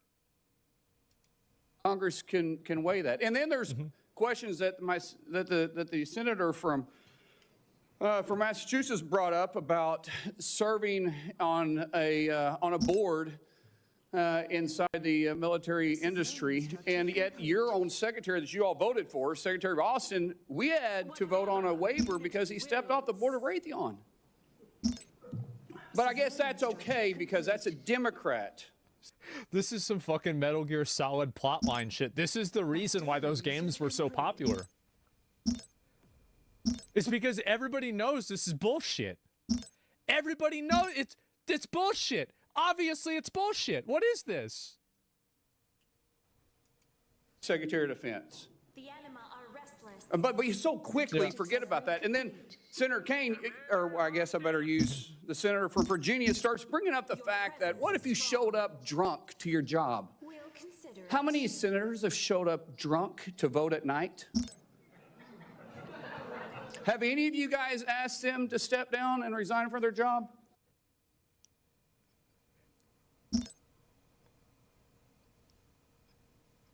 He just saying it. Oh my God. And don't tell me you haven't seen it, because I know you have. And how many senators do you know have got a divorce before cheating on their wives? Did you ask them to step down? Yeah. No. But it's for show. You guys make sure you make a big show and point out the hypocrisy because the man's made a mistake. And you want to sit there and say that he's not qualified? Give me a joke. I mean, it is so ridiculous that you guys hold yourself as this higher standard and you forget you got a big plank in your eye. We've all made mistakes. I've made mistakes. And Jennifer, thank you for loving him through that mistake. Because the only reason why I'm here and not in prison is because my wife loved me too. Oh boy. I have changed, but I'm not perfect. But I found somebody that thought I was perfect. And for whatever reason, you love Pete, and I don't know why. But just like our Lord and Savior forgave me, my wife's had to forgive me more than once too, and I'm sure you've had to forgive him too. And so thank you. So before I go down this rabbit hole again, tell me something about your wife that you love. This definitely is fluffing. They're totally trying to build this guy up. Absolutely. She's the smartest, most capable, loving, humble, honest person I've ever met. In addition to being incredibly beautiful. Okay. Don't forget about your kids. I'm supposed to talk about my kids? No, well, she's also the mother. Oh, an amazing mother. Yes. Of our blended family of 7 kids. Brother, I'm pulling you along. I'm trying to help you here. You know, do you believe that you're going to be running the Secretary or the Department of Defense by yourself? Senator, absolutely not. Just as President Trump is assembling his cabinet, I look forward and already am in the process of building one of the best possible teams you can imagine, with decades and decades of experience outside the Pentagon, driving innovation. Is this a state-sponsored sitcom? I want you to keep in mind that he's not even in office yet. This is like the commercial for before the show starts. This is the opening act. It's not even the opening act. This is the trailer. This is the teaser. Like I'm telling you guys, like, this is going to be crazy for 4 years. And the thing is that if it's entertaining enough, it'll be for 8 years. Excellence, and also inside the building, knowing how to make it happen. Yes, sir. So, in your organizations that you did have the privilege of running, did you have a board that in both organizations, we had a board. Yes. Okay, and what did you do with that board? What kind of decisions did you make with them? Those boards provided oversight and insight into decision making. They all have special, unique sets that maybe filled gaps that you're not the expertise in? Can someone explain to an EU tard what's going on? So this guy's getting, they're trying to make this guy in charge of our military. And a lot of people, like, so if you want to look at, if you ask, I'd say if you interviewed 100 people and you say, what does the government waste a lot of money on? They're either going to say poor people's welfare or the military. And I think that most of them would say the military. I think that there's a consensus that a lot of people have that the military is where we waste a lot of our money. And so people see this guy coming in who's like a relative, you know, obviously not an outsider, but like a relative outsider, as like somebody who could potentially shake up that hegemony. And so that's the reason why people are favorable towards him. It's hard to say whether that's true or not. I don't really know. But that's basically what's going on. Yes, sir. So do you believe you're capable of surrounding yourself with capable individuals that you're going to be able to run those same ideas by, and surround yourself with people that are smarter and better equipped in maybe areas that you don't necessarily carry those expertise with? Senator, the only reason I've had success in life, to include my wonderful wife, is because of people more capable around me and having the self-confidence to empower them and say, hey, run with the ball, run with the football. That's what I do with my raids. I have them do everything. I don't do anything. Take it down the field. We'll do this together. I don't care who Smart. gets the credit. And in this case, that's how the Pentagon will be run. Let's end with this, Mr. Chairman, about the qualifications. You got a man who has literally put his butt on the line, who served 20 years in the service, multiple deployments. It's a long time. Has heard the bullets crack over the top of his head, has been willing to go into combat, been willing to see friends die for this country. And he's willing to still put himself through this. His wife is willing to still stand beside him, knowing he wasn't perfect, knowing that all this was going to be brought up. He's still willing to serve the country. What other qualifications does he need? Oh boy, here we go. And so I think they're going to bring this guy in. I do think so. Have you led an audit of any organization? Yes or no? I don't want a long answer. Yes or no? Have you led an audit of any organization of which you were in charge? Senator, in both of the organizations I ran, we were always completely fiscally responsible. Yes or with the no? money Did that you we lead had. an audit? And the way yes my or leadership no? has Did you been lead an audit? stated Yes or has no? been completely What are you afraid of? You mischaracterized. can't answer this question. Yes or no? Did you lead an audit? Do you not know this answer? Senator, every Yes or part no? of my leadership Yes of these or no? organizations yes has or been no? Did you lead an audit? misrepresented I will from take top that to as a no. bottom. What were the findings? So there were no findings because you've never led an audit. What guidance did you give the auditors? Oh, None, because shit. you've never led an audit. Nobody expects you to be an accountant, Mr. Hexeth. What we expect is for you to understand the complexity boy. of this Pentagon budget process that is absolutely necessary to outfit our warfighters. Man. Have you led an Jesus, kind of a stupid question. Every organization gets audited? Yeah, obviously it does. Yeah, of course. To take over Greenland, or would you use our military to take over Greenland or an ally of Denmark? Senator, one of the things that President Trump is so good at is never strategically tipping his hand. And so I would never in this public forum give one way or another direct what orders the president would give me in any context. That sounds to me that you would contemplate carrying out such an order to basically invade Greenland.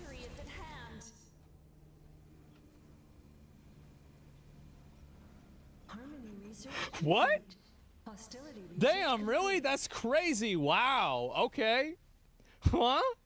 She trying so hard. Yeah, this is the way, bro, this is the I like pancakes so you hate waffles shit. Man. Completely cleared. Can you so casually cheat on a second wife and cheat on the mother of a child that had been born 2 months before, and you tell us you are completely cleared? How is that a complete clear? Senator, her child's name is Gwendolyn Hope Hegseth, and she's a child of God, and she's 7 years old. And she was, and you cheated on the mother of that child less than 2 months after that daughter was born, didn't you? Those were false charges. Well, It was fully investigated, and I was completely cleared. And I completely. Man. Oh, boy. Who cares at the Joker? I'm not sure. Let me see if there's any more of these. Do you know that being drunk at work is prohibited for service members under the UCMJ? Senator, those Yes are or no? multiple false anonymous reports peddled by NBC Do you News know that run directly drinking on the job contradictory to is the dozens of men and women at Fox News. Is she drunk right now? Is that how she knows? Yeah. Who I work with, I'm who not came hearing on the the answer to my record question. and said they In your never opening seen statement, Mr. Hicks, do you know that being drunk at work is prohibited for service members under the UCMJ? Oh, God. Do you speak from experience? Yeah, I guess so. Oh, God. Let me see if there's any more of these that are good. Veterans Rally Capital. There's this. Big audience here. Many of them seem to be patriotic supporters of you, Mr. Hegseth. Some of them seem to be liberal critics of you. I would note that it's only the liberal critics that have disrupted this hearing. As was my custom during the Biden administration, I want to give you a chance to respond to what they said about you. I think the first one accused you of being a Christian Zionist. I'm not really sure why that is a bad thing. I'm a Christian. I'm a Zionist.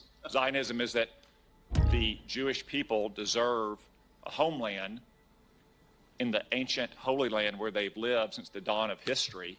Do you consider yourself a Christian Zionist? Senator, I'm a Christian, and I robustly support the state of Israel and its existential defense, and the way America comes alongside them is a great ally. Thank you. Because another protester, and I think this one was a member of Code Pink, which, by the way, is a Chinese Communist front group these days, said that you support Israel's war in Gaza. I support Israel's existential war in Gaza. I assume, like me and President Trump, you support that war as well, don't you? Senator, I do. I support Israel destroying and killing every last member of Hamas. And the Harmony research complete. Oh boy. Oh boy. Jesus.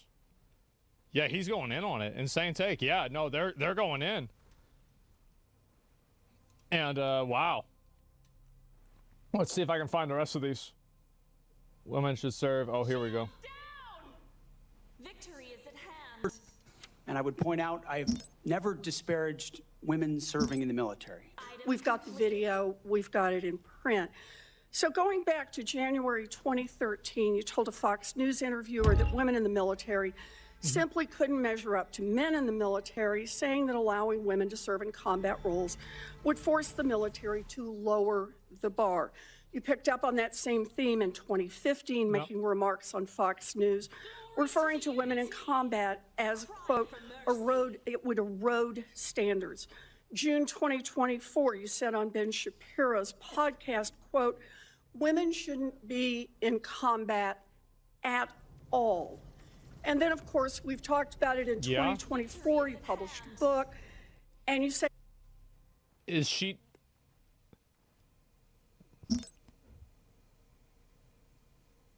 yeah? Is this like a gotcha? I don't understand this. On page 26 of your book, we need moms, but not in the military, especially in combat units. This PC bullshit, I think Page 48 of your book, you claim that women should not be in combat roles, because men are distracted by women. And then 10 weeks ago, you appeared on the Sean Ryan show and said, I'm straight up just saying we should not have women in combat roles. I love how this is the clip and it doesn't even give his response. And she's posting this as if this is not a popular opinion, as if this is some kind of like, oh, I gotcha. See, remember when you said this bad thing? Yeah, I would assume that a lot of people agree with that. It's not even a question. It is actually, yeah. Where's the rest of the clip? I haven't seen it. Yeah, they turned it off. He changed his view, though. I'd have to look and see. Even most women don't want to fight? Oh, I don't know. I want to see what he replied. Well, they didn't show that. I guarantee your private security is 100% composed of big, beefy men and no women. Well, I mean, if you have a gun, it's not really that big of a difference. But, like, you have to carry somebody out of, like, a battle. Like, I mean, I don't know. I feel like if you have to lower this, like, this is the way I see it, right? Is that if women can meet the same standards, it's okay. But if you have to lower the standards to make it to where women can join, I think that's a bad thing. That's the way I see it. So, like, theoretically, if there's a woman who can meet the standard, then it's fine. But if the solution to having women involved is to lower the standards, then you're putting everybody at risk. Yeah, it makes sense. Yeah, exactly, right? I mean, how do you not think like that? It's logic. Yeah, it's just that's logical. Now, I think, like, women being a distraction in combat, like, I mean, it's like, it's like kind of politically incorrect thing to say, right? It's like, I think part of that's true, but it's also the fault of the men. So it's like, how do you handle that? It's very hard to say. But, like, overall, yeah, if you have to lower standards for that, then it's a mistake. Well, our brains work? Yeah, I guess so. I don't know, asthma in combat either. They didn't lower standards for women. They lowered standards due to lack of people signing up. So men and women have to meet the same standards to pass the military? Like for pull-ups and stuff like that? Do they have to do the exact same?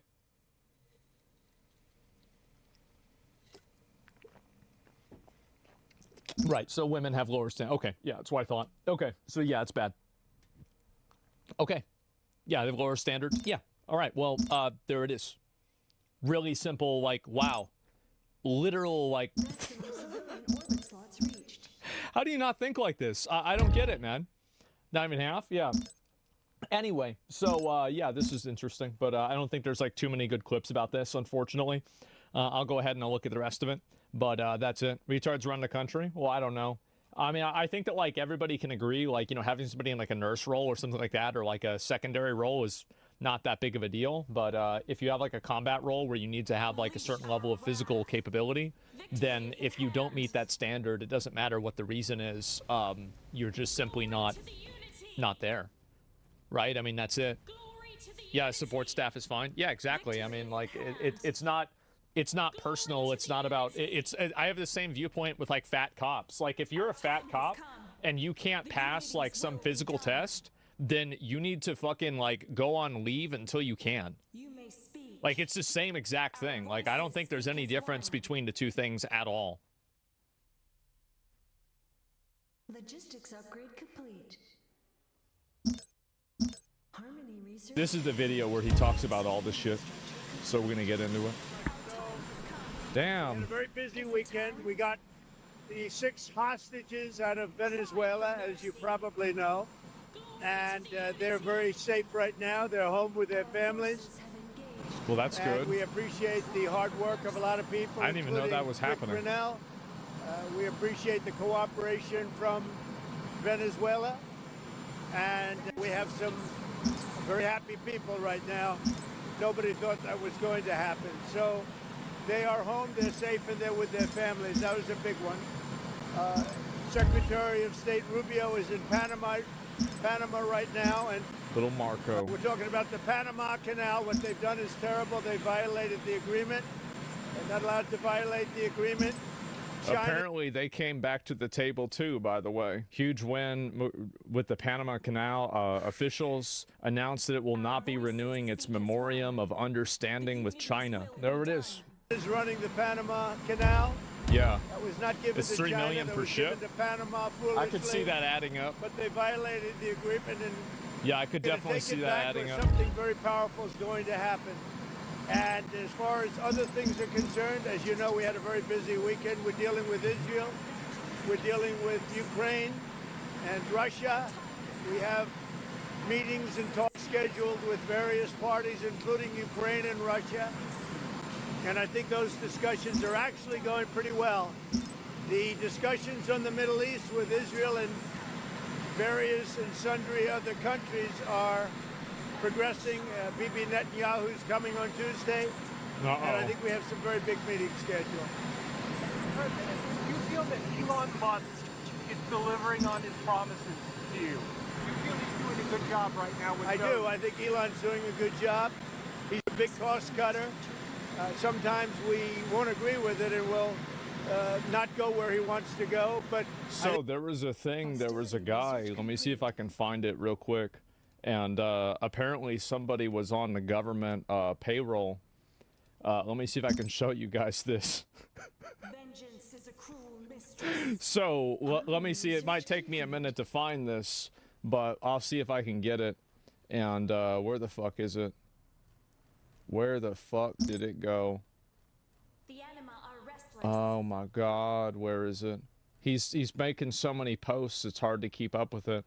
Well, anyway, there was some guy causing trouble that was getting money from the government, and then Elon found out about it, and he said not anymore. So basically, they're just cutting off funding for a lot of these random fucking clowns, which is, like, in my opinion, thank God. You know, wasting this fucking money, giving people that are morons money. Thank God. Yeah, just like Argentina. Yeah, I have no idea about that. I don't know. Let me see. I wish I could find this. Yeah, legacy media panicking because they underestimated Doge. Yeah, like he's getting a lot of this money out. And in my opinion, I think thank fucking God. I bet there's been so much. Oh, here we go. Let's see if I can find it. Harmony research complete. Yep. So apparently, let's see if I can find, where is it? It's this guy right here. So basically, this guy says the deep state is far more preferable to the Trump state. And then apparently this guy got exposed for getting money from the government. And then Elon Musk said that, you know, this is probably not going to happen for very long. And that's it. The anima are restless. That's it. Yeah, it's kind of AI already. Bill's part of the deep state. Yeah, get rid of him. Get him the fuck out. I think he's doing a great job. He's a smart guy, very smart. And he's very much into cutting Thank God. the budget of our federal government. We fixed the glitch? Yeah. Retaliatory tariffs from Canada. Say it? We saw some retaliatory tariffs from Canada. There was a rider in the order. Are you planning to increase the tariffs against Canada? Well, it could happen. If they do anything, we will. Canada's been very abusive of the United States for many years. They don't allow our banks. Did you know that? Canada does not allow banks to go in. If you think about it, that's pretty amazing. If we have a U.S. bank, they don't allow them to go in. Damn. Canada's been very tough on oil, on energy. They don't allow our farm products in, essentially. They don't allow a lot of things in, and we allow everything to come in. It's been a one-way street. We subsidize Canada by the tune of about $200 billion a year. And for what? What do we get out of it? We don't get anything out of it. I love the people of Canada. I disagree with the leadership of Canada. And something's going to happen there. But something's going to happen. I wonder, there's no way we're going to try to make them a state, right? Like, there's no... Like, play the game. I don't mind. We can play the game all they want. Mexico, we've had very good talks with them. And this is retaliatory. This is retaliatory to a certain extent. So he's just saying it. Millions of people flowed into our country through Mexico and Canada, and we're not going to allow that. And by the way, we have among the lowest numbers we've ever had of people crossing our border, the lowest numbers since my administration. Mr. President, you said, so on Truth Social, you said that you were going to cut aid from South Africa. Will you plan to cut aid across other African nations, and why South Africa? No, it's only South Africa. Terrible things are happening in South Africa. Yeah. The leadership is doing some terrible things, horrible things. So that's under investigation right now. We'll make a determination. Fuck them. And until such time as we find out what South Africa is doing, they're taking away land, they're confiscating land, and actually they're doing things that are perhaps far worse than that. And on the Fed Chair Jerome Powell, he held rates. What's your reaction to him not? They're killing whites? I don't know if they are or not. That's what a lot of people say, though. A lot of people say that. He held the rates. He didn't cut them. No, I'm not surprised. I think holding the rates at this point was the right thing to do.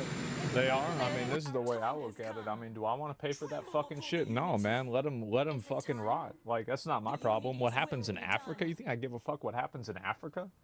The fuck out of here. Which country will be next on Paris? Would you consider taxing the UK, for example? Well, we're going to see what happens. It'll happen. But we're going to, we'll see how things work out. It might happen with them, but it's not our problem. It will definitely happen with the European Union. I can tell you that, because they've really taken advantage of it. And you know, we have over a $300 billion deficit. They don't take our cars, they don't take our farm products, they take almost nothing, and we take everything from them. Millions of cars, tremendous amounts of food and farm products. So the UK is way out of line, and we'll see the UK, but European Union is really out of line. UK is out of line, but I'm sure that one, I think that one can be worked out. You but mean South Africa? Saying no, I do. I do. Keep in mind, I do mean South Africa, not all Africa. Like Kenya, we don't need to bring Kenya into this. Kenya didn't do anything wrong. Atrocity. Yeah, it's just South Africa. No, you're right. You're right. Well, Prime Minister Starmer's been very nice. Yeah, I don't know. Meetings. We've had numerous phone calls. We're getting along very well. And we'll see whether or not we had a we president can from balance out Kenya. our budget. With the European Union, it's $350 billion deficit. So obviously something's going to take place there. For the European Union, what's your timeline? And are you thinking along the lines of 25%? Yeah. With who? With who? The EU, how much? I wouldn't say there's a timeline, but it's going to be pretty soon. Yeah. No, I'm not concerned. We may have short-term a little pain, and people understand that. But long-term, the United States has been ripped off by virtually every country in the world. It's probably tariffs probably gonna make shit more expensive in the short term for sure. Definitely. I mean, I could easily see that happening, and it sucks, right? But it's like, is it better to do that or not? I mean, I don't know. And the long term, who knows? We have deficits with almost every country. Not every the long country, term remains to be seen. The short term is pretty much definitive. almost. And we're going to change it. It's been unfair. That's why we owe $36 trillion. We have deficits with everybody. We help everybody. We've been helping everybody for years. And to be honest, I don't think they appreciate it. So we're going to change that. We're going to change it fast. We're going to make America great again. We have to focus on our country. We have tremendous potential if properly used, and we have to focus on our country. We got to bring back nuclear power. That's what we got to do. We got to bring back a lot of nuclear power. Tremendous deficits with China, tremendous deficits with the European Union, tremendous deficits with Mexico and Canada. And bring back why? nuclear war? What's the purpose of that? Why would we have deficits? And you look at... I don't want to do that. If you look at pharmaceuticals and drugs, if you look at various products, it's much cheaper in other countries. We're not going to allow that much longer. We're not going to take it. What's going on? Well, next time that we have a hurricane, we'll use a nuke on it. Lunatics, and we're getting them out. U.S. What's going on? Well, it's been run by a bunch of radical lunatics, and we're getting them out. USAID, run by radical lunatics, and we're getting them out, and then we'll make a decision. Fuck them. Yeah. I've spoken with people from Canada, I've spoken with people from Mexico, and I've spoken to a lot of other people too. I'm speaking with Prime Minister Trudeau tomorrow morning, and I'm also speaking with Mexico tomorrow morning. And I don't expect anything very dramatic. We put tariffs on. They owe us a lot of money, and I'm sure they're going to pay. Would you send troops to take the Canal of Panama? About what? Panama, the Canal of Panama. Would you send U.S. troops? I don't think troops will be necessary in Panama. What Panama has done is terrible for national security for this part of the world. And, you know, 70% of the signage on the Panama Canal was written in Chinese. Mexico's already caving? Oh, yeah, right. they did. So it wasn't meant for China. Yeah, they roached It should have out, never man. been made. The deal was a ridiculous deal. We lost 38,000 people building the Panama Canal, one of the great wonders of the world. 38, think of it, 38. It was the most expensive project ever built by this country, if you take it forward. The most expensive project ever built. USAID funded woke games. And what happened? Wait, hold up. Wait, what? The USAID funded woke video game. Wait, is that real? We're gonna look this up on AI after this. China owns it all of a sudden? No, it's not going to happen. We're not going to let that happen. We have national security concerns, and they wouldn't let it happen either. Yeah. Mr. President, what does Canada and Mexico need to do for you to lift the tariff? What are specifically you want? They'd have to balance out their trade, number one. They've got to stop people from pouring into our country, and we've stopped it. They haven't stopped it. We've stopped it. Yeah. They have to stop people from pouring in, and we have to stop fentanyl, and that includes China. No, we're going to look into this. Fentanyl has killed, this year, at least 200,000 people. It's pouring in from China through Mexico and Canada, and they've got to stop it. And if they don't stop it, the tariffs are going to get worse, a lot worse. Oh. All right. Well, there it is, dude, spouting bullshit. Y'all think he's spouting bullshit? The Mexican president didn't think that. I'll tell you that. Yeah, she certainly didn't fucking think that. So I don't know who thinks that. Yeah, it's not true. Yeah, I guess so. People say he's signing executive orders and shit. Like, I don't know about that. Seems like that's not what's happening. Yeah, it seems like that's absolutely not what's happening. That's what's happening. Oh, fuck. Is this new? Okay. Thank you, sir. Next, we have designation of Rick Grinnell, to be your envoy for special missions. I sent him to California to turn on the water. We turned it on. It was not easy because we had to go through a lot of environmentalists that are causing a lot of problems, and we have billions of gallons of water. Well, I don't even know if this 3 is days live. ago. You probably saw. It should have gotten a lot of press, but it didn't get much. It sounds new. All we're doing is giving Los Angeles and the entire state of California virtually unlimited water, which they could have done 5 years ago, which I told them they should do, but the environmentalists stopped them. And we opened it, and we did it regardless of the state. And now the state seems to be very happy. I spoke with Gavin Newsom, and he's You very saw happy. he I almost corrected called him himself. by the other name, didn't I? My little nickname for him. But I think they're all happy. They have a lot of water in California. Too bad we didn't have it about 2 months ago, right?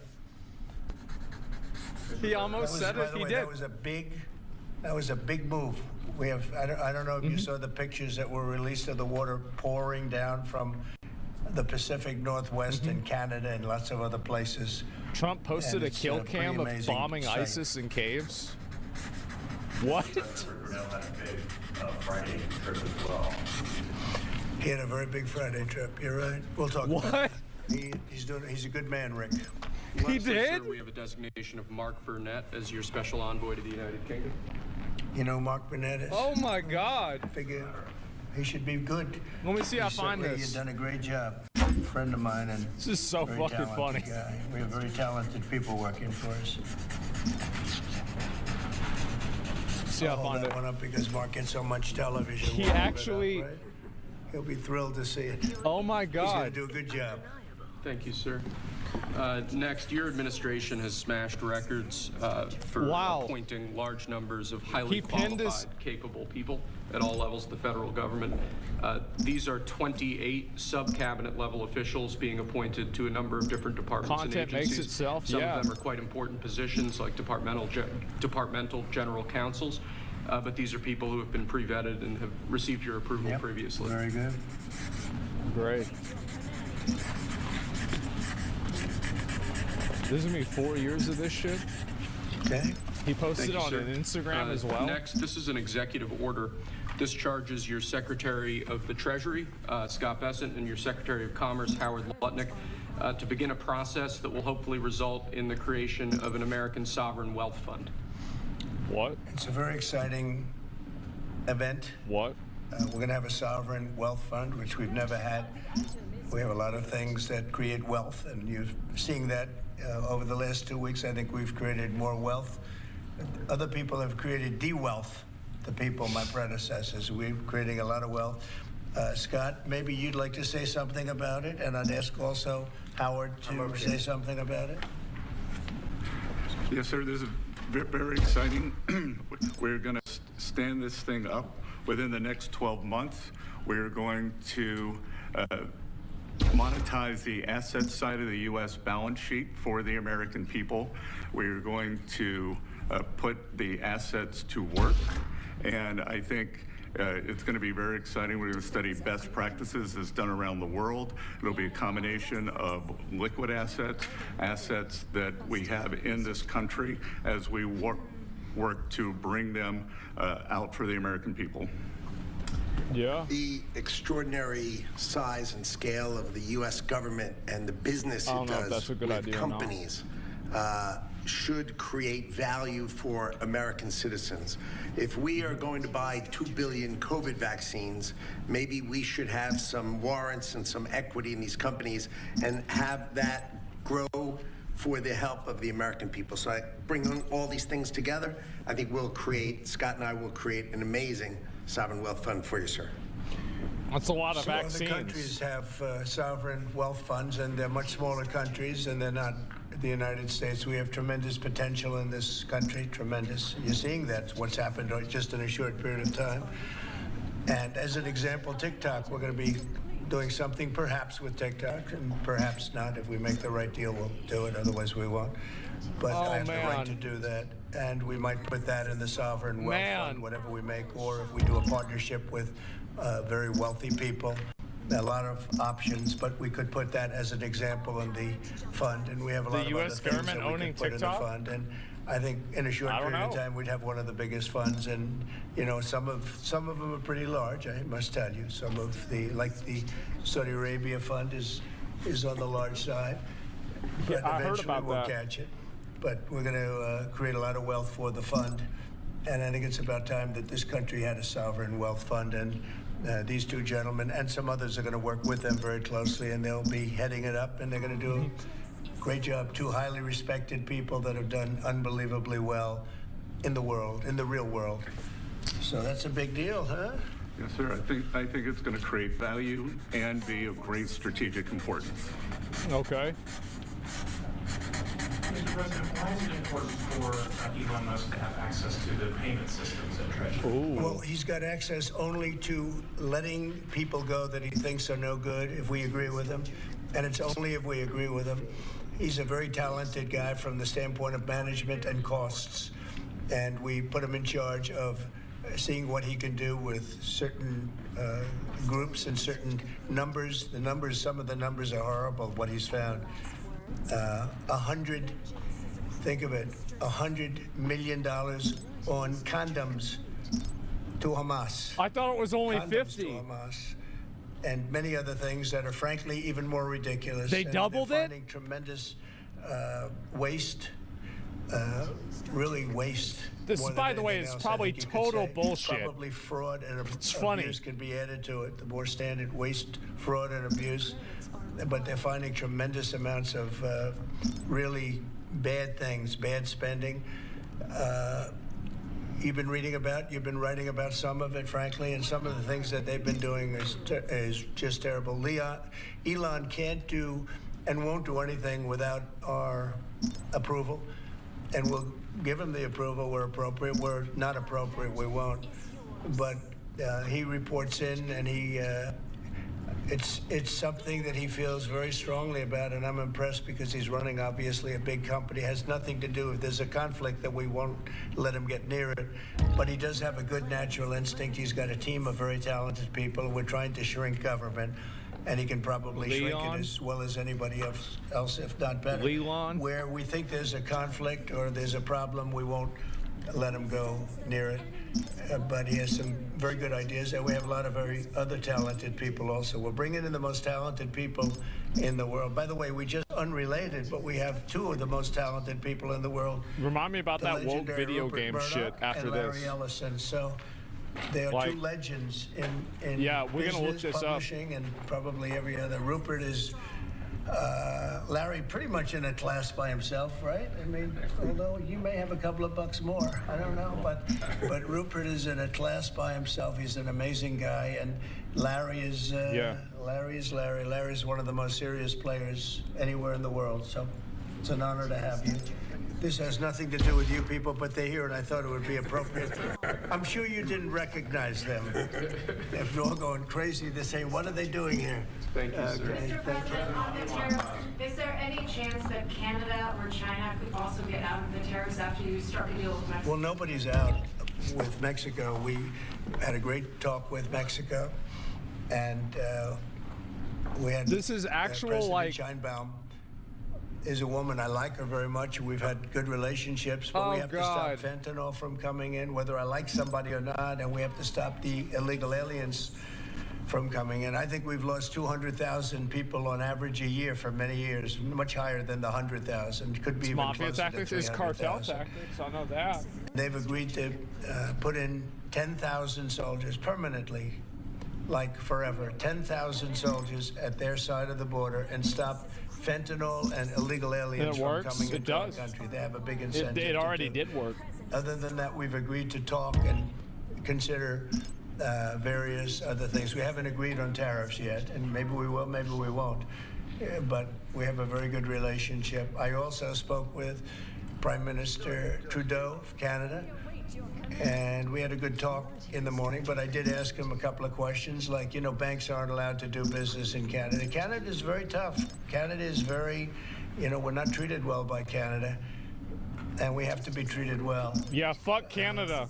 Yeah, banks true. are not, as an example, allowed. Did you know that? That banks, American banks are not allowed to do business in Canada. Can you believe that? I don't know if that's and true that's or one not. of many things, and we talked about it, and I think we'll win most of the subjects.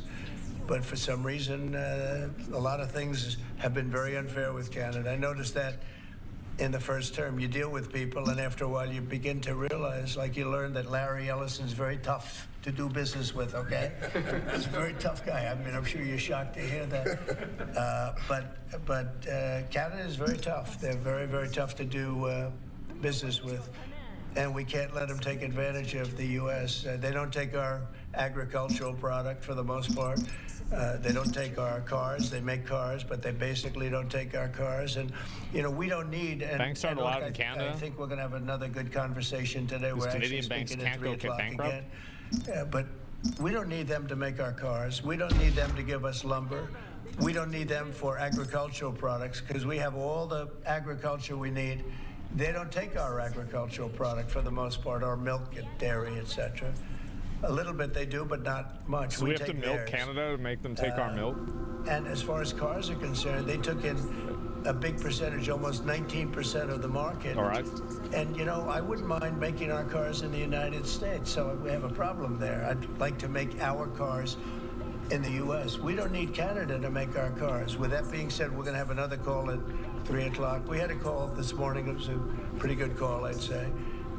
So the call with Mexico went very well in the sense that they're very strong now on the border. They're going to put soldiers there. So, actually, they're best military soldiers, and they're going to be at the border. 10,000. That's a lot of soldiers, and they want to protect it also. You know, they don't want people running through Mexico, coming through Mexico to come into our country. So they're going to do that, and then we're going to talk about other things over the next. And we're going to have over the next 30 days. We're going to have Scott, Howard, and Marco Rubio, Secretary of State, lead the delegation, and we're going to have a big negotiation with Mexico. I'll be involved too, and President Sheinbaum will be involved to see whether or not we can work something out on the tariffs. Somebody says fuck the USA. China will be speaking to China. Boys, we got a Canadian in chat.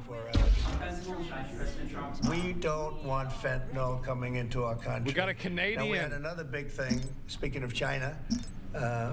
China's involved with the Panama Canal. They won't be for long. And that's the way it has to be.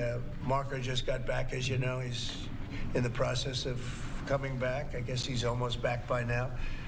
And he had a very long conversation with the leader of Panama, the respected man, and some others, the entire leadership group. And we're trying to work a deal on the Panama Canal. The Panama Canal was given foolishly years ago to, it shouldn't have been happened, years ago to Panama by Jimmy Carter. Why do we give it to the him? Group. Why do we do that? We lost 38,000 people building the Panama Canal, like one of the great wonders of the world. It's the biggest job we've ever built, the biggest it's in Panama? project we've ever Who built cares? in this country, dollar-wise and every other way. Soy? 38,000 people died, Americans, all There it men, is. just about. Laborers and construction people, they went to Panama. The mosquito got them. Between mosquito and snakes, we lost 38,000 people. It was the most expensive project ever built by the United States. The biggest, most expensive project we ever built 110 years ago. If you bring it up to now, it would have been the equivalent of $2 trillion. The most expensive we ever built, and we gave it away for $1, okay? We gave it away essentially for It should have been nothing. at least 5. And we either want it back, or we're going to get something very strong, or we're going to take it back. This is ridiculous. And China will be dealt with. And we didn't give that to China. We gave it to Panama.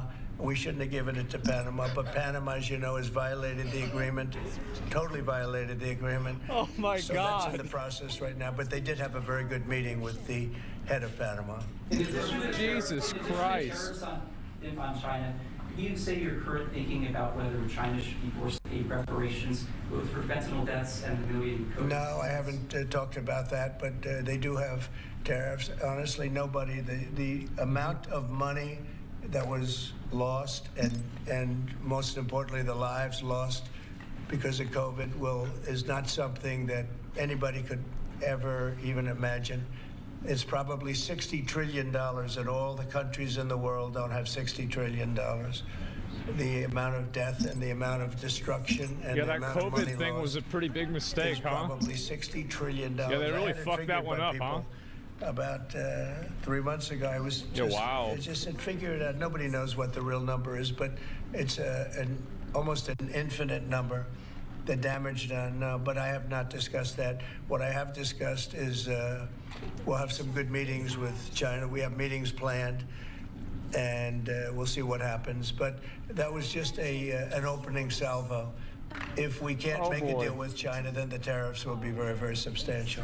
Okay, I'm going to sign this one. Sir, this is, you've obviously made making America healthy again a key priority of this administration. No fat A key component of that is obviously heart health. This is a ceremonial proclamation declaring the month of February to be National Heart Month. Okay. So Black History Month has been replaced with Heart Month? We'll see, but it looks like we're doing very well with nominations. Mr. President, have you been involved with calling senators who had some concerns about Tulsi Gabbard or Yes. RFK? Yeah, I've gotten great response. And they want to do what's right, and we've had a good response. I think we'll do well. We have great people like this. We have great people coming in. I think I'd like to say the best ever recruited for government. I think we have the finest people ever recruited for government. Will it take an active Congress? And you know what? You're starting to see that because we've done more in 2 weeks than Biden's done in 4, 5 years, 6 years. They could be here between him and Obama. You add it up, okay? We've done more in 2 weeks than they've done in 12 years. Will it take an active Congress to do away with USAID, or do you believe you have? I don't know. I don't think so. No, we've not when it comes to fraud. We got to look If at that there's woke fraud, video these people are games thing. lunatics. And if it comes to fraud, you wouldn't have an active Congress, and I'm not sure that you would anyway. But we just want to do the right thing. Where's Big Mike? It's something that should have been done a long time ago. It went crazy during the Biden administration. They went totally crazy what they were doing, and the money they were giving to people that shouldn't be getting it, and to agencies and others that shouldn't be getting it. It was a shame. So they're tremendous fraud. But we'll be doing a report. We'll be giving you that report at the appropriate time. Yeah. In the first term, though, USAID was something that you liked in some respects. I love the concept of it. Yeah. Sure. I love the concept, but they turn out to be radical left lunatics.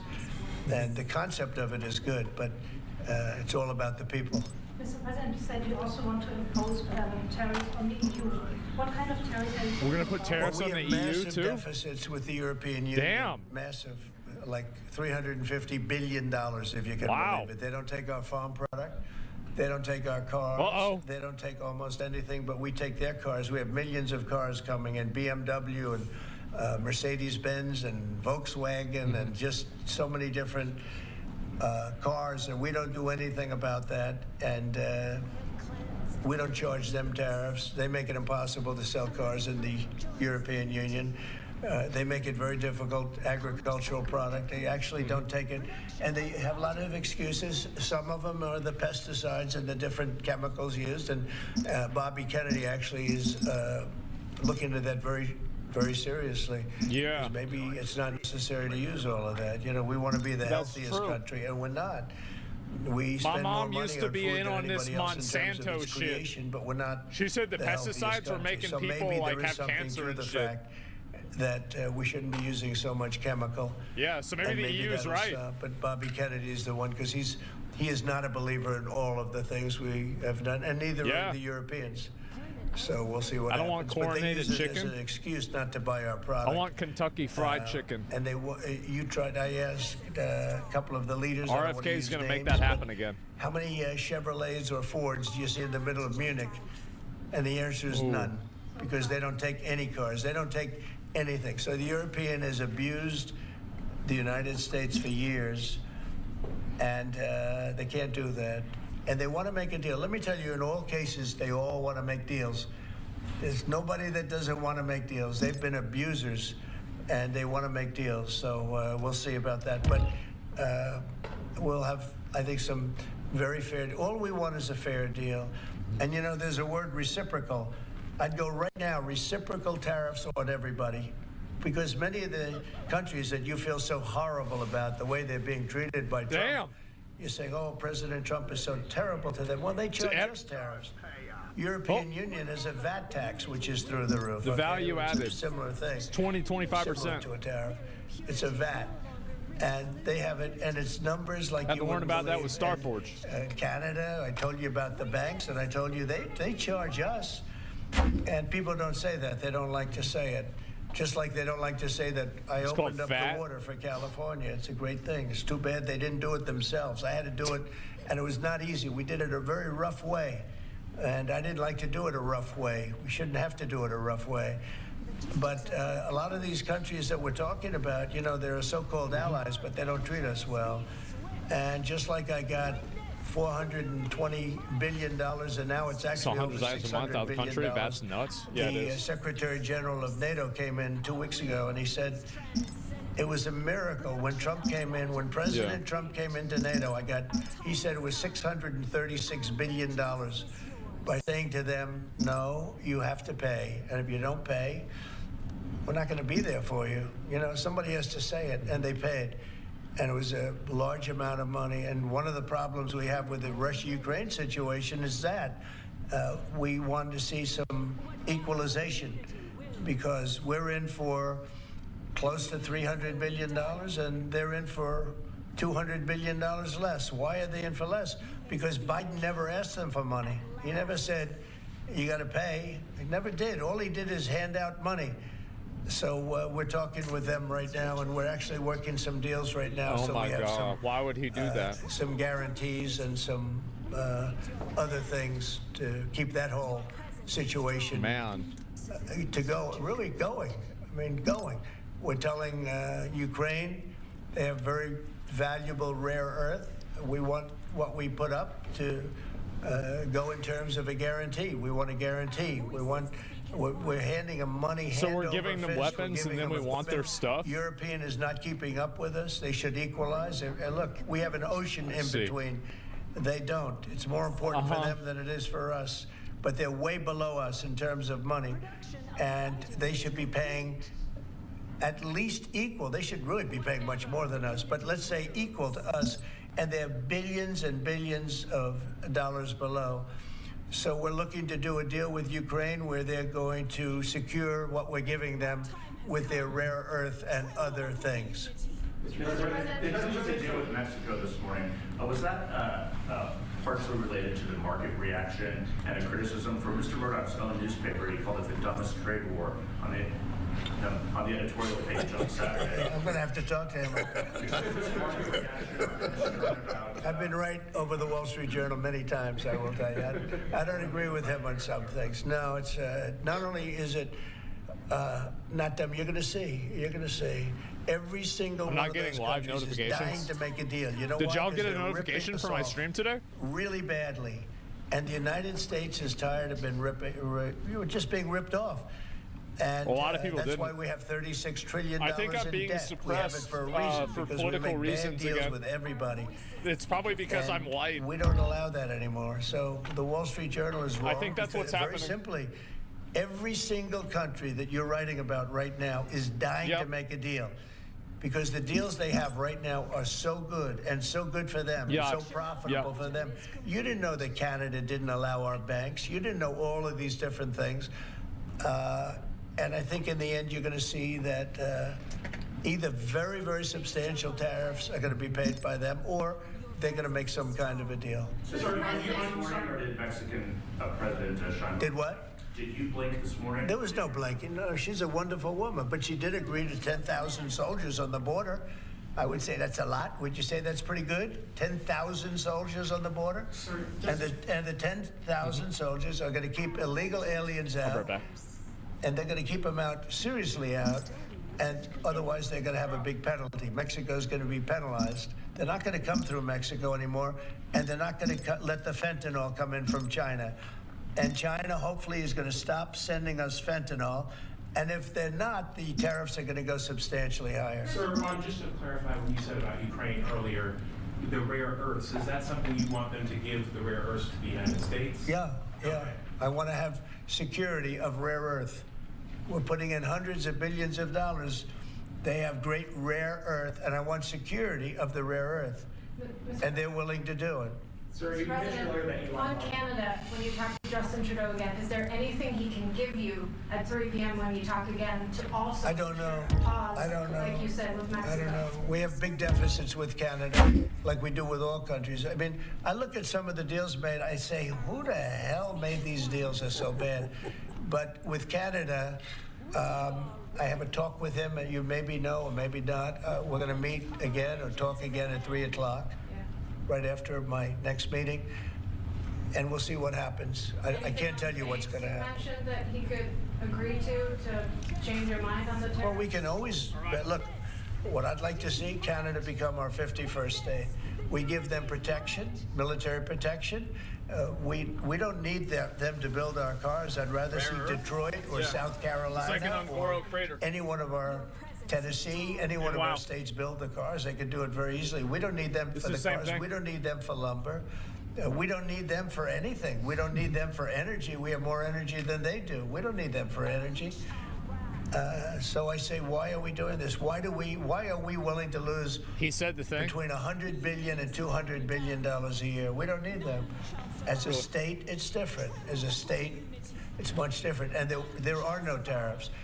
So I'd love to see that, but some people say that would be. Are we going to eat Canada? If people wanted to play the game right, it would be 100% certain that they'd become a state. But a lot of people don't like to play the game because they don't have a threshold of pain.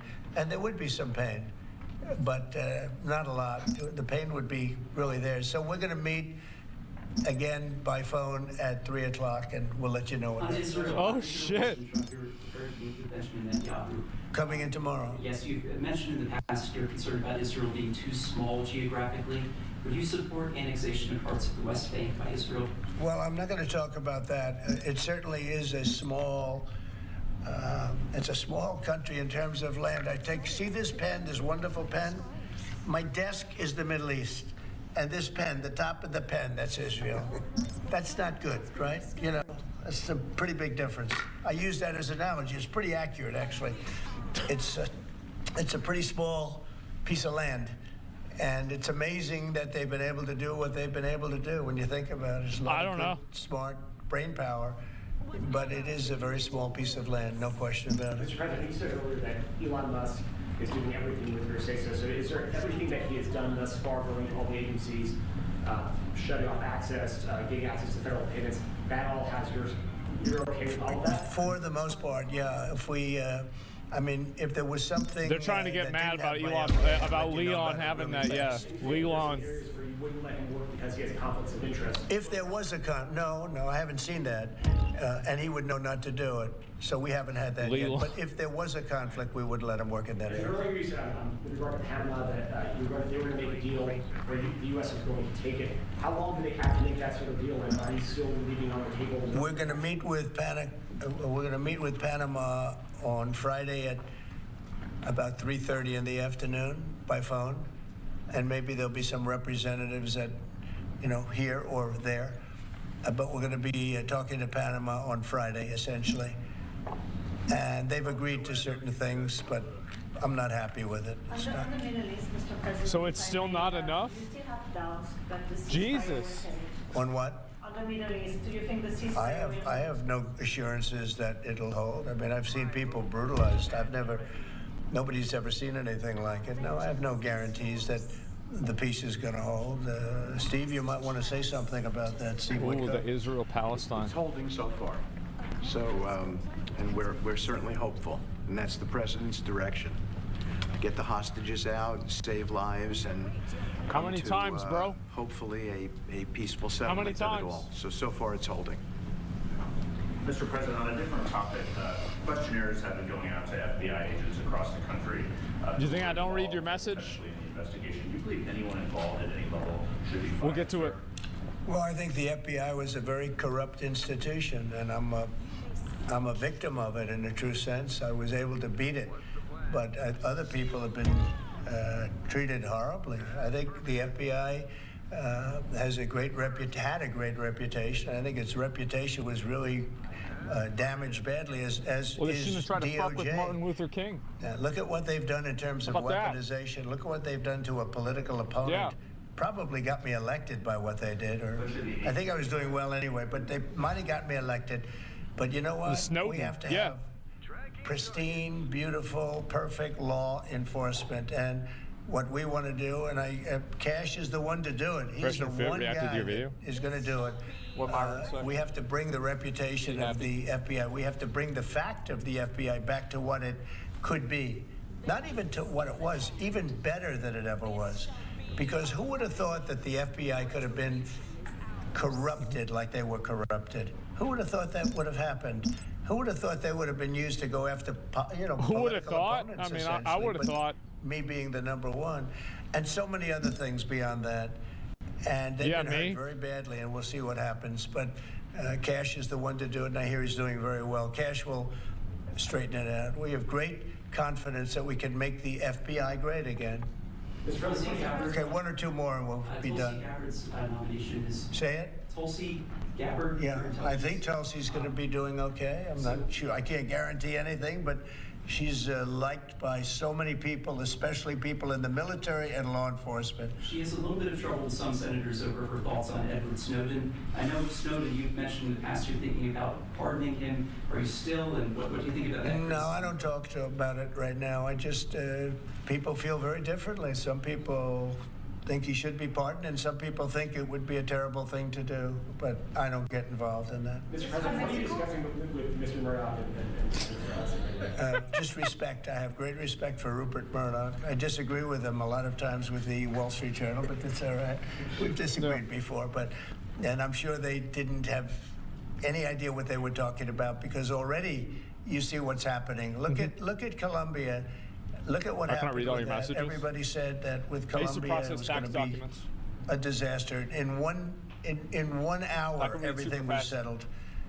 You know why? Tariffs. Yep. Without tariffs, they wouldn't have been the same way. They would not have treated me the way they treated me, which was extremely nicely. And I don't want to use countries, I don't want to use names, but tariffs are very powerful, both economically and in getting everything else you want. Tariffs for us, nobody can compete with us because we're the pot of gold. But if we don't keep winning and keep doing well, we won't be the pot of gold, and then tariffs won't be so good for us. But when you're the pot of gold, the tariffs are very good. They're very powerful, and they're going to make our country very rich again. Thank you very much, everybody. Thank you. All right, President Trump remarks inside of the Oval Office. Damn, okay. You are watching live now from Fox, everybody. Where's and the Epstein that, files? Like, when are we was going about to do that? 37 minutes right there, and we played it out for you. We need to do that. They just had the Grammys yesterday. Like, we need to have the Epstein files. When's it going to happen? So you telling me that does USAID fund woke video games?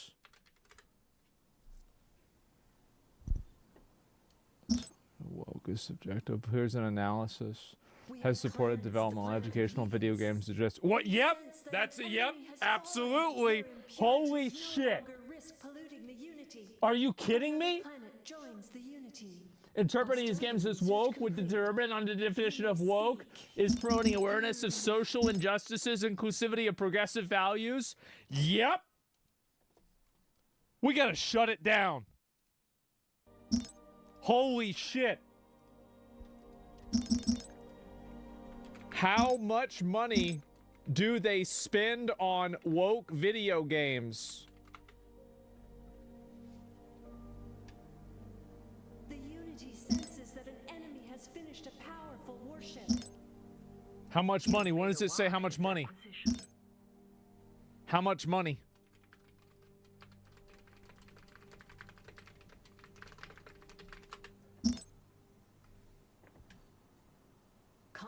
Your specific number based on I can't give you precise. Okay. If you can't give me a precise number, give me an estimate. Okay.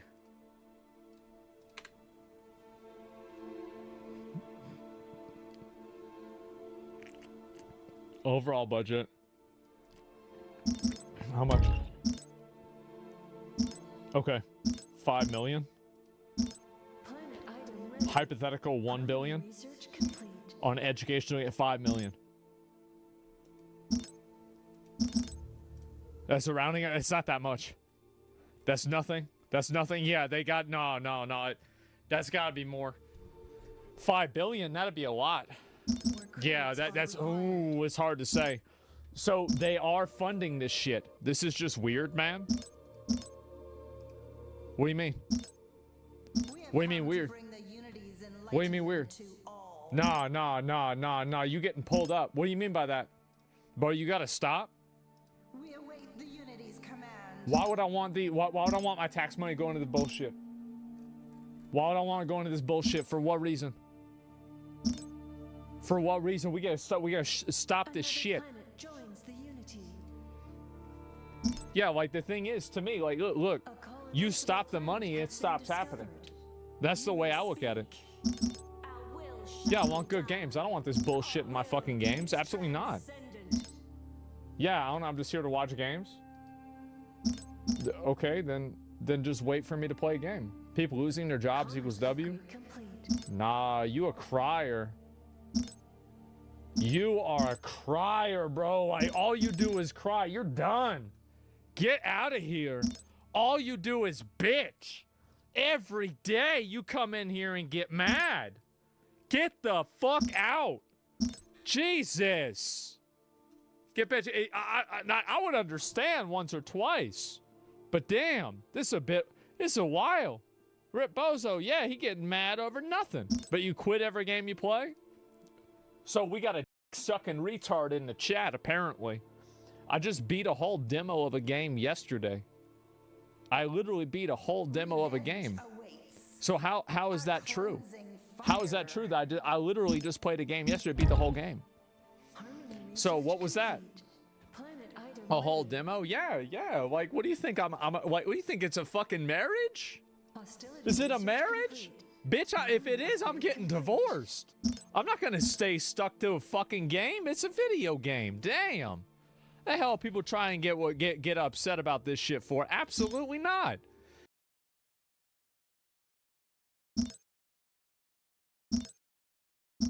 Production of the item is complete. Welcome to the Daily Show. My name is Jon Stewart. Great show for you tonight. Rahm Emanuel will be joining me later to remind me. He'll be out here. Reminding me just which one of the three brothers he is again. I don't know. Is he the one that owns UFC? Does it matter at this point? But that is later. First, as you know, our economy.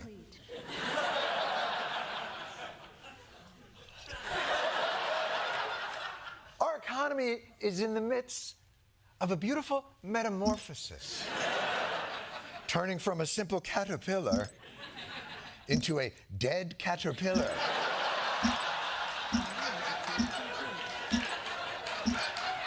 So let's get into it with another exciting installment of Trade Wars. My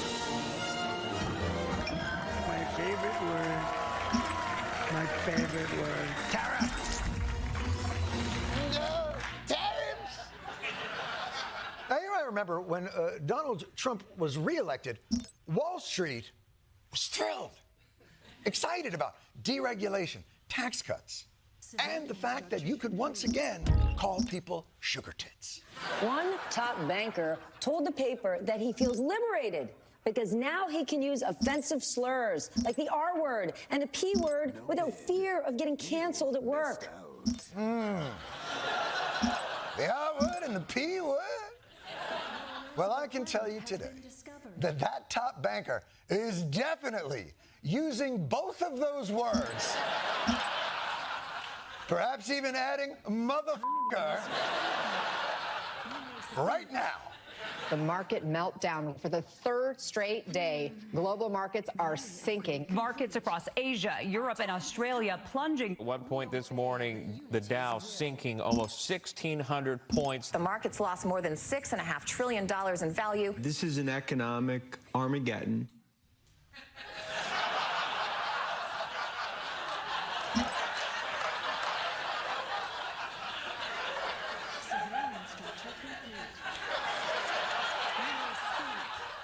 Where's a Hawaiian shirt to an economic Armageddon? What are we doing here? Would they pull you in from the pool? Make it up. Either Financial Channel's Rodney Dangerfield or something? I told my wife about the stock plunge. She said, "Oh, I thought you guys would never go down there." No, I don't.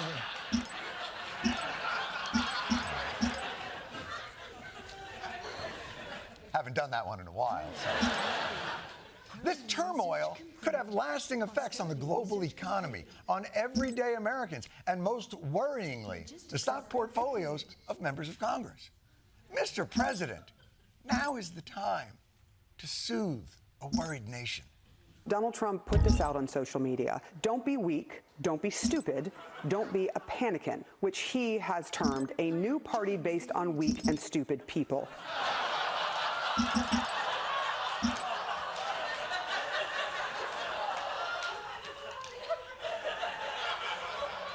Panican? The genius who gave us classics like Sleepy Joe and Crooked Hillary just shit out "You're a Panican"? How about hysterocrats? Repussikins? How about cryentologists? Did the overseas factory you had been sourcing your nicknames from get shut down during the tariff war? So we're going to try this again, Mr. President. Can you ease the fears of this nation like a true leader? President Trump holding firm, posting on Truth Social, "Only the weak will fail."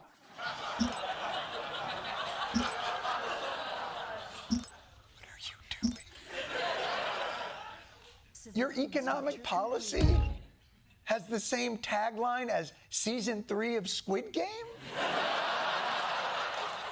It's supposed to make us feel better? Only the weak shall die in my economy. By the way, in case you didn't get the point that he doesn't give a f***, he spent the weekend showing, not telling. He played not a round of golf this weekend, a tournament of golf, a 3-day tournament. 812 holes of golf with his Live Golf Saudi benefactors. And in case you're wondering about the venerated journalists who are now allowed to be in the press pool, this was literally the first question he was asked on Air Force One in the middle of a financial meltdown. How was the golf tournament? Very good, because I won. It's good to win. You heard I won, right? Did you hear I won? Because I won. You heard I won. You heard I won. I won. You heard I won. I won. Mom, I won.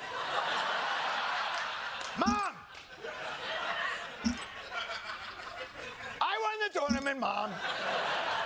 I'm a good boy. Good boy from golf.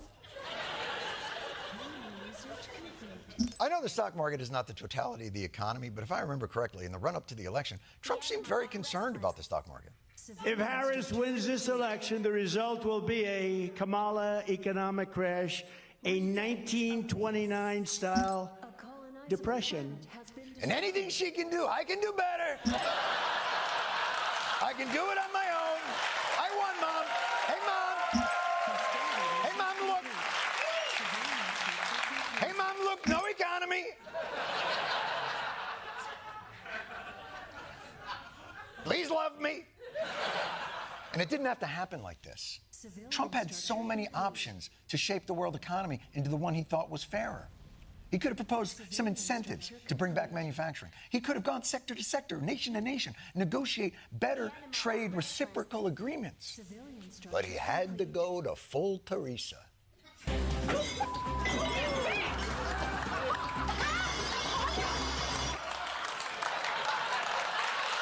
to be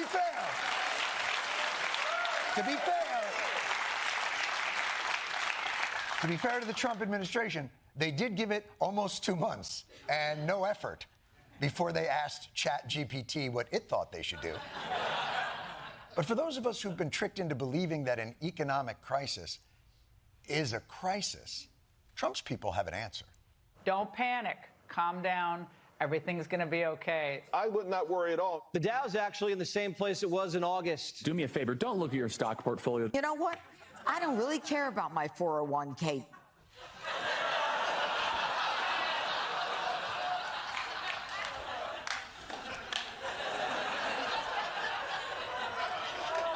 Live, laugh, love. That's what I always say. You know what I say, don't you? It's 401k somewhere.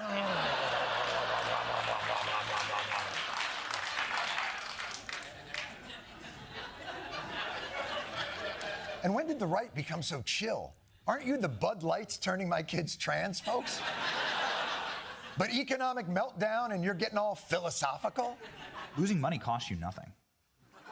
This is just the reality of life. Like, were you young and dumb? How much money did you lose? Everyone loses money. Everyone loses money. It costs you nothing. Except money. Losing money costs you money. It's the definition of losing money. And I know you go, well, it's going to be worth it to get the character of the country that we want back again. But we have no f***ing idea if that's actually what's going to happen. You're all acting like the tariff regime is a tried and true remedy. Oh, of course, this is the medicine that's always prescribed. Except the last time it was tried 100 years ago, we had a Great Depression. So how does this work? It's just a big game of economic operation as he's sticking things in, trying to take out tariffs. It's like, you know, when you're my age, you got to get a colonoscopy. You need a full colonic, like, to feel better. You know what I mean? Rat poison can kill somebody in the wrong dosages, but in the right dosages, that could be very healthy for the patient.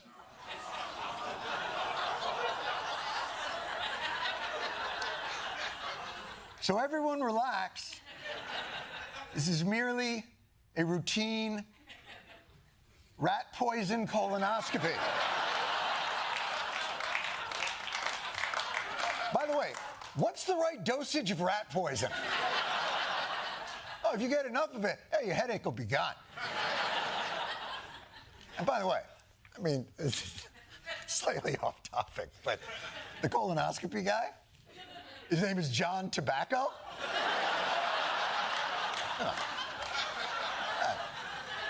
That's a witness protection thing, isn't it? Yeah. So here's how it's going to go.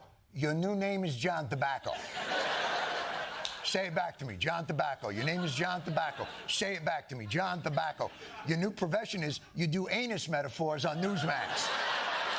Your name is John Tobacco. You do anus metaphors. Say it back to me. Say it back to me. By the way, if Trump wants us to stay the course with his radical plan, you might want to think of a strategy that inspires our confidence, that you all know what you're doing. Like for instance, these tariffs. Is this a negotiation? The president made it clear yesterday this is not a negotiation. Let me make this very clear. This is not a negotiation. This is not that. This is a national emergency. Okay, it's a national emergency. It's not a negotiation. Well, I don't agree, but at least I have some clarity now. The tariffs give us great power to negotiate. Always have.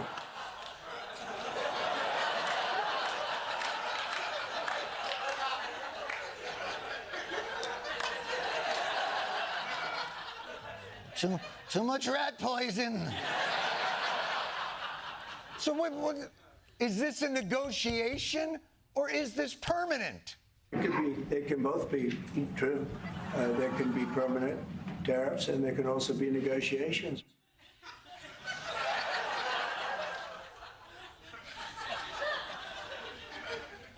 How much White Lotus did you people watch? What is permanence in this negotiated life we live? Have a pina colada. Forget about if they're permanent or not permanent. What are we doing? How will this bring jobs back? What are these jobs? Commerce Secretary Lutnick. Trillions of dollars of factories are going to be built in America. The army of millions and millions of human beings screwing in little screws to make iPhones. That kind of thing is going to come to America.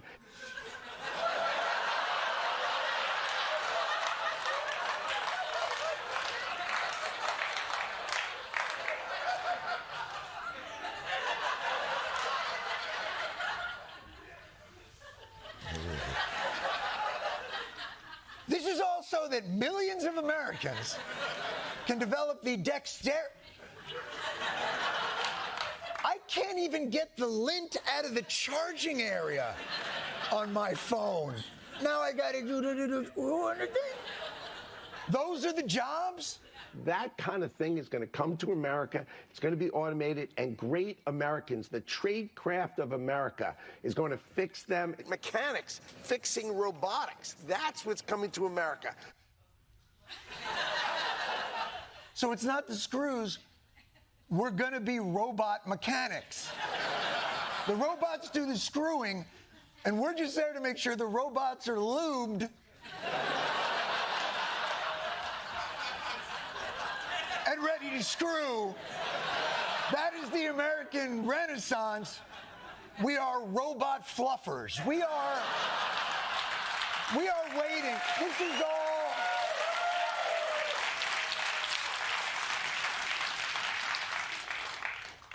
So if I'm an American manufacturer, how long do these onerous tariffs have to stay in place to convince me to build my army of automated screw and robot mechanics? They are definitely going to stay in place for days and weeks. John Stewart from Popular Robot Mechanics. I've never built a fully automated robot factory before, but is days and weeks enough time? Or too much time? Feels like it would take a month. Well, I guess that's silver lining number one of this trade war. Want something even more underwhelming? Here's the Treasury Secretary on if we've heard the good news on the stock collapse. One thing that I can tell you as the Treasury Secretary, what I've been very impressed with is the market infrastructure, that we had record volume on Friday, and everything is working very smoothly, so the American people, they can be very, take great comfort in that.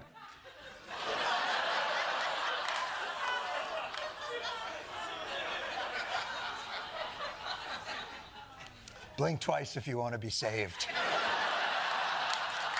I was very impressed that in a market crash, the building is still standing.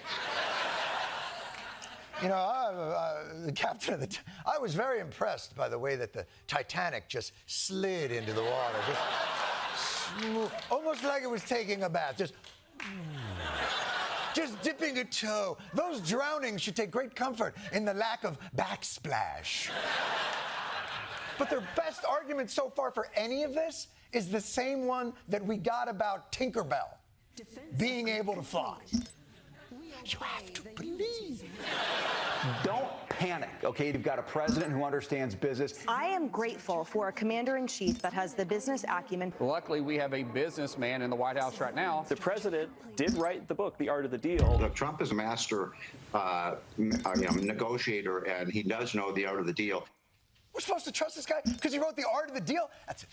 You ever say, I got the book, Art of the Deal? Yeah, that's why we're supposed to trust him? You ever look at Chapter 9 in Art of the Deal? It's about how smart Trump is about his casino in Atlantic City. Oh, yeah, Chapter 9. I built a casino in Atlantic City.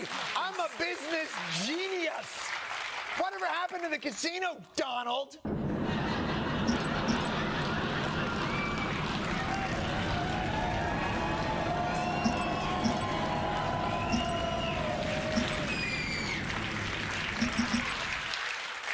Trust me.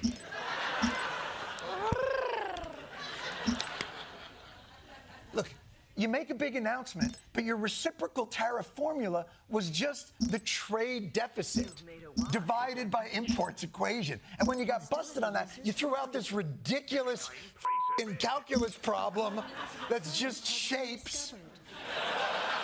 That it boils down to the trade deficit divided by imports, which is the formula that got the rich country of Lesotho hit with 50% tariffs. Lesotho. Yo, your free rides over, you denim-making fat cats. But we continue to blame everybody else in the world that we designed and policed after World War II. We're the richest country in the world. Ever. We're not the world's victims. If we have inequalities in this country, that's on us. It's not a supply problem. It's not unfair trade for the most part. It's an investment and distribution problem. It's our fucking fault. And I'm not saying we can't make adjustments and renegotiate things, but it didn't have to be this reckless. You killed the hostage and then went, so ransom? Some of the biggest stock market declines since the Great Depression. The worst 3 consecutive sessions since 1987. Even worse than it was during the 2008 financial crisis. Their worst day since June 2020 during the COVID pandemic. Financial destruction not seen since the pandemic. And this time, there's no controversy over how it all started. There's no wet market. You, Trump, released the contagion. It's your lab leak. And it's right out in the open.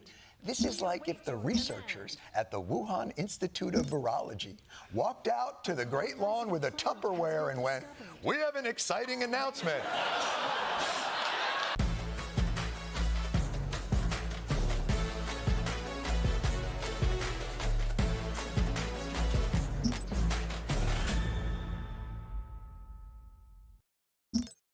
Civilian structure complete.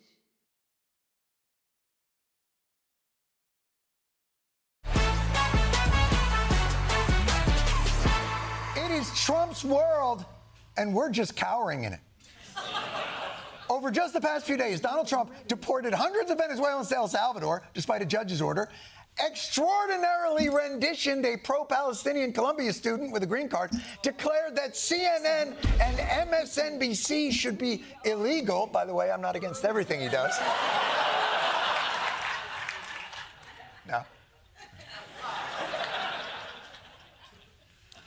But perhaps most impressively, yesterday, the president played in a golf tournament at Trump International Golf Club in Palm Beach County.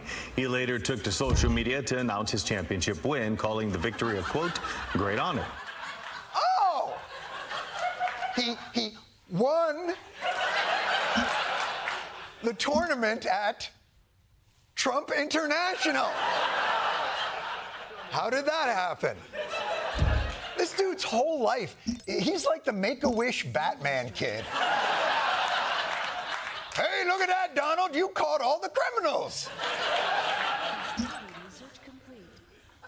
Look, I'm opposed to anyone rolling back American democracy, but I do tip the cap to any 78-year-old winning a golf tournament. And by the way, still having enough energy left to stroll into the command center in his golf attire to bomb the shit out of Yemen. Yeah. Now look, anyone can bomb the shit out of Yemen after 9 holes, but 18? By the way, when he did that shift at McDonald's, did they just let him keep the headset? Is that?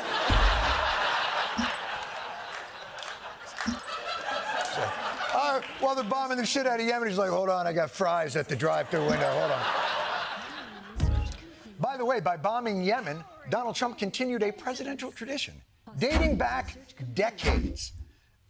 It may have been what the Wright brothers invented the plane for. How much better do we have to make this for it to be able to reach and bomb the shit out of Yemen? But fear not, because Democrats put on the back foot, finally have an opportunity to stand up and show their dispirited party they still have the principle and the backbone to face down this wannabe tyrant. Republicans need at least 8 Senate Democrats to reach the 60 required votes, or the government's going to shut down at midnight tomorrow night. Oh, shit. It is on like Donkey Kong. It turns out the Byzantine Senate rules have presented a golden opportunity to the minority party, because the budget the Republicans are proposing is a non-starter. This is a terrible CR. A bill that is designed to hurt the American people. It would cut by nearly 50% funding for medical research. To take away nursing home care from millions of our seniors. There's more than $1 billion of cuts to veteran benefits. I'm voting no. I will be a hard no. Vote no, hell no. I am even more hell no.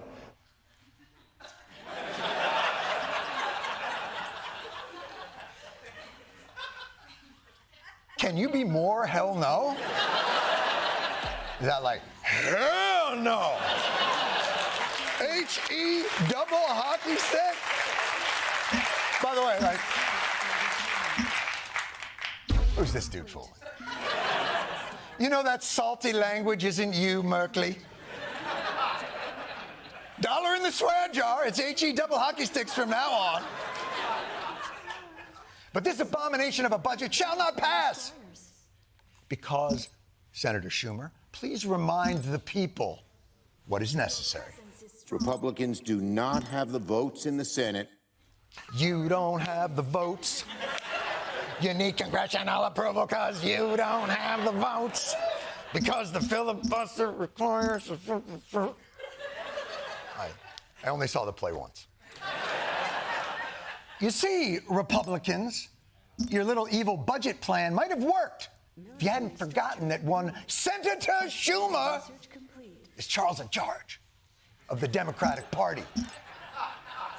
I'm afraid your diabolical scheme has been foiled. Senate Democratic leader Chuck Schumer set off a firestorm heading into this weekend when he changed course and announced he would vote to move forward on a Republican-backed funding bill.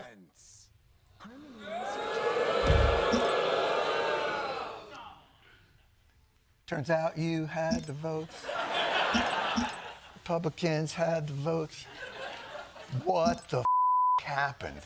I will vote to keep the government open. I believe it is my job to make the best choice for the country, to minimize the harms to the American people.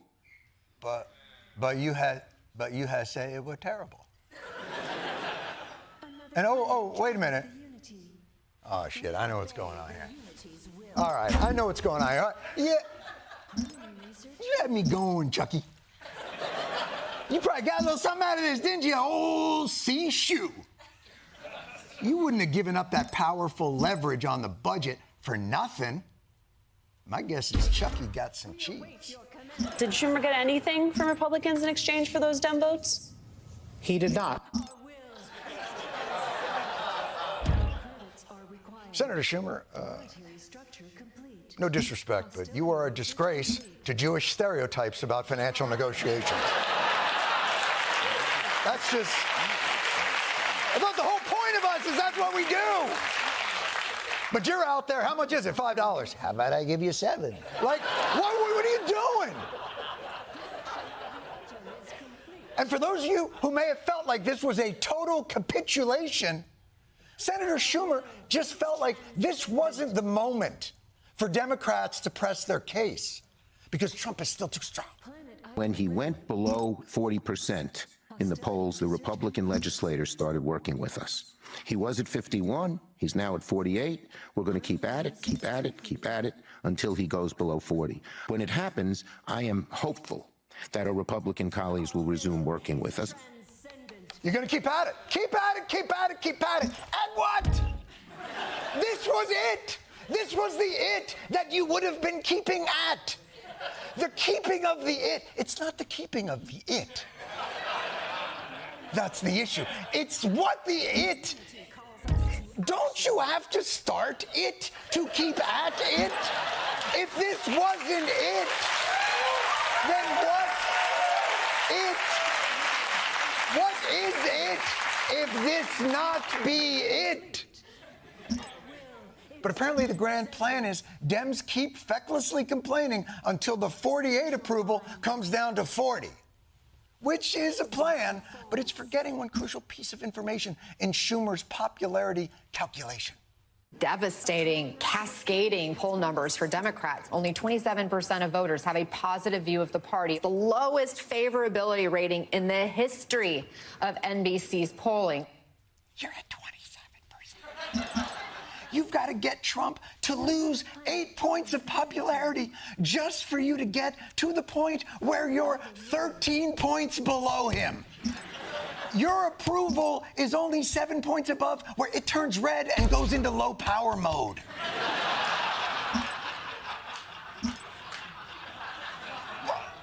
Maybe you're not a numbers learner. Maybe a visual demonstration of where you're. Let me meet you where you live. All right, here we go. This is not. I'm going to do this. This is 48% approval. This is them. This is you. This is you. 27%. This is them. Oh, I see. They're much higher. Yes, they're much higher. And if you keep this up, you'll be wearing these on your dick. Do you understand? Jesus.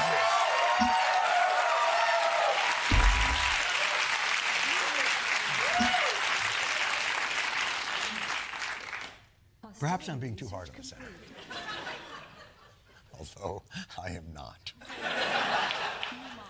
Perhaps he has insider knowledge of a quiet, smoldering Republican amenability to compromise. Perhaps underneath that hard shell of Republican intransigence is a soft, nougaty center of responsible legislative leadership waiting to be freed. Bargains! Driven in the hallowed yet marbled halls of power. Or maybe someplace mustier. I talk to them. One of the places I told them to go in the gym, you know, when you're on that bike in your shorts, panting away next to a Republican, a lot of the inhibitions come off.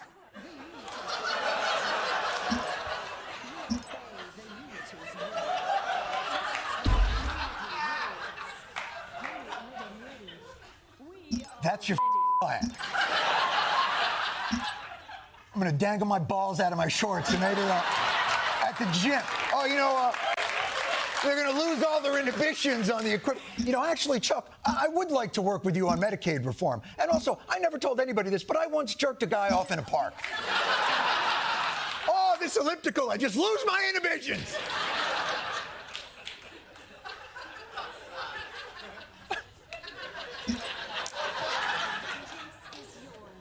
And you know, I would probably be just a skosh more receptive to Schumer's theory of gym-based negotiation strategies if it had worked the last time. We talk to our Republican colleagues all the time. I talk to them all in the gym. When you're a 60-year-old on a bike panting in your shorts, the inhibitions sort of fall away.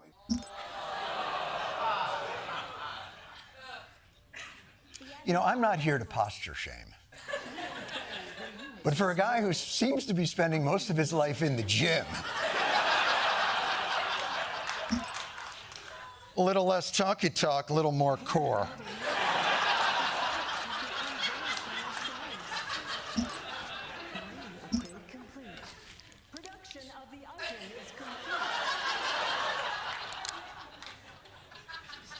Second of all, in the gym, they're only being agreeable with you because they want you to leave them alone. In the gym. On the stationary bike. Oh, sure, Chuck, yeah, I'm definitely going to do that. But I have to tell you something. Pedaling really hard and not going anywhere, it's a great metaphor for the Democratic Party right now. Really. Also, ball strike. But for some reason, there is a persistent fiction within the Democratic Party that if they just hang out with Republicans in the gym or wait out Trump's popularity or give them concessions on a continuing resolution they said would harm the country, that Republicans will finally see the light. And Democrats will be rewarded with productive bipartisanship. Or, as they put it, this fever will break all this excitement about Donald Trump, it's going to break. So it is like a cult. The fever will break. Is this the night the fever will break? A chance to break the fever. I believe at some point soon, the fever will break. I think you're going to see the fever break. President Obama saying, quote, "Now I believe when we're successful in this election that the fever may break."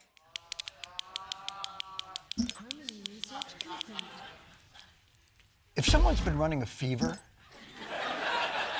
since the aughts, that's not a fever. That is their default resting temperature. This fiction that you are inventing, this idea that somehow, they'll come to their senses, it allows Democrats to keep thinking that Republicans are actually the ones in the precarious position. They've got a very narrow margin in the House, a bit bigger margin in the Senate, and their goals are internally conflicting. They don't have the numbers. Republicans need Democratic votes. It's going to be clear they can't pass anything without Democratic help. Congress won't be able to keep the lights on, let alone pass anything of substance, without the buy-in and blessing of House Democrats and Hakeem Jeffries.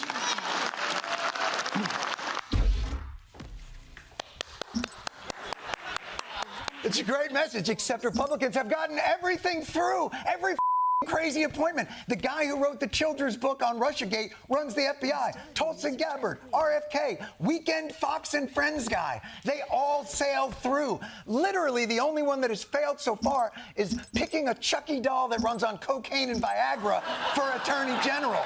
And that's just because the Republicans personally hated him. Probably for something he did at the gym. Look, you don't understand. These Republicans are committed to a plan born of ideological 50 to 60-year project to remake the United States, and classifying it as a fever excuses you from having to propose an alternative, coherent vision and allows you to pretend that this is just an issue of messaging and not merit. Boy, are Dems busy fixing the messaging. Ambitious Democrats have a new game plan.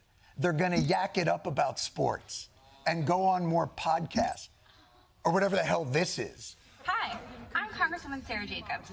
Get ready with me while I explain to you how House Republicans are trying to give away your health care to give tax breaks to big corporations. Last week, Republicans introduced their budget resolution.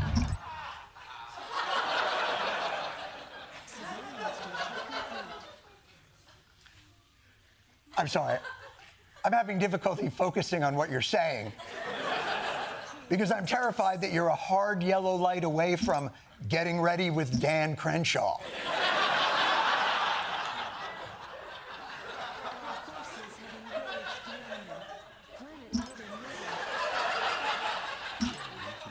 Obviously, that is not meant in any way to diminish Congressman Crenshaw's service and how he was wounded in Afghanistan, making a Get Ready With Me video. Now, one of Trump's big promises for his second term was deporting violent immigrants from America, and he often mentioned one violent gang in particular. Tren de Aragua. Remove the savage gang, Tren de Aragua. Tren de Aragua. Tren de Arguay. Tren de Aragua! You know, the members of that gang are like, is that us he's talking about? Trump sounds like my grandfather ordering Chipotle. I'll take the Barbara Ochoa! Buenos nachos! And over the weekend, Trump announced he was deporting hundreds of these suspected Venezuelan gang members all the way back to El Salvador. So, close enough. And of course, these suspected gang members would be afforded a rigorous legal procedure, including a trial, the presentation of evidence, and all the rights of due process. I'm just with you. He did it, Trump. The administration invoking an obscure law, the Aliens Enemies Act of 1798, which allows the government to deport people with little to no due process and was last used to round up Japanese Americans during World War II. Last used to round up Japanese Americans during World War II. Why does Trump always have to pick the oldest, most racist laws to do what he wants to do? I'm cutting taxes under the authority of the It's Okay to Drown Italians law of 1863. It's not just that it's archaic. Invoking that law has some big problems. One is that if you're deporting gang members, but there's no due process, then you don't really know if you're deporting gang members. You're just deporting people who you think look like gang members. And if you start deporting every shady-looking guy with questionable tattoos, I mean, who's going to go to Jets games? But you know what?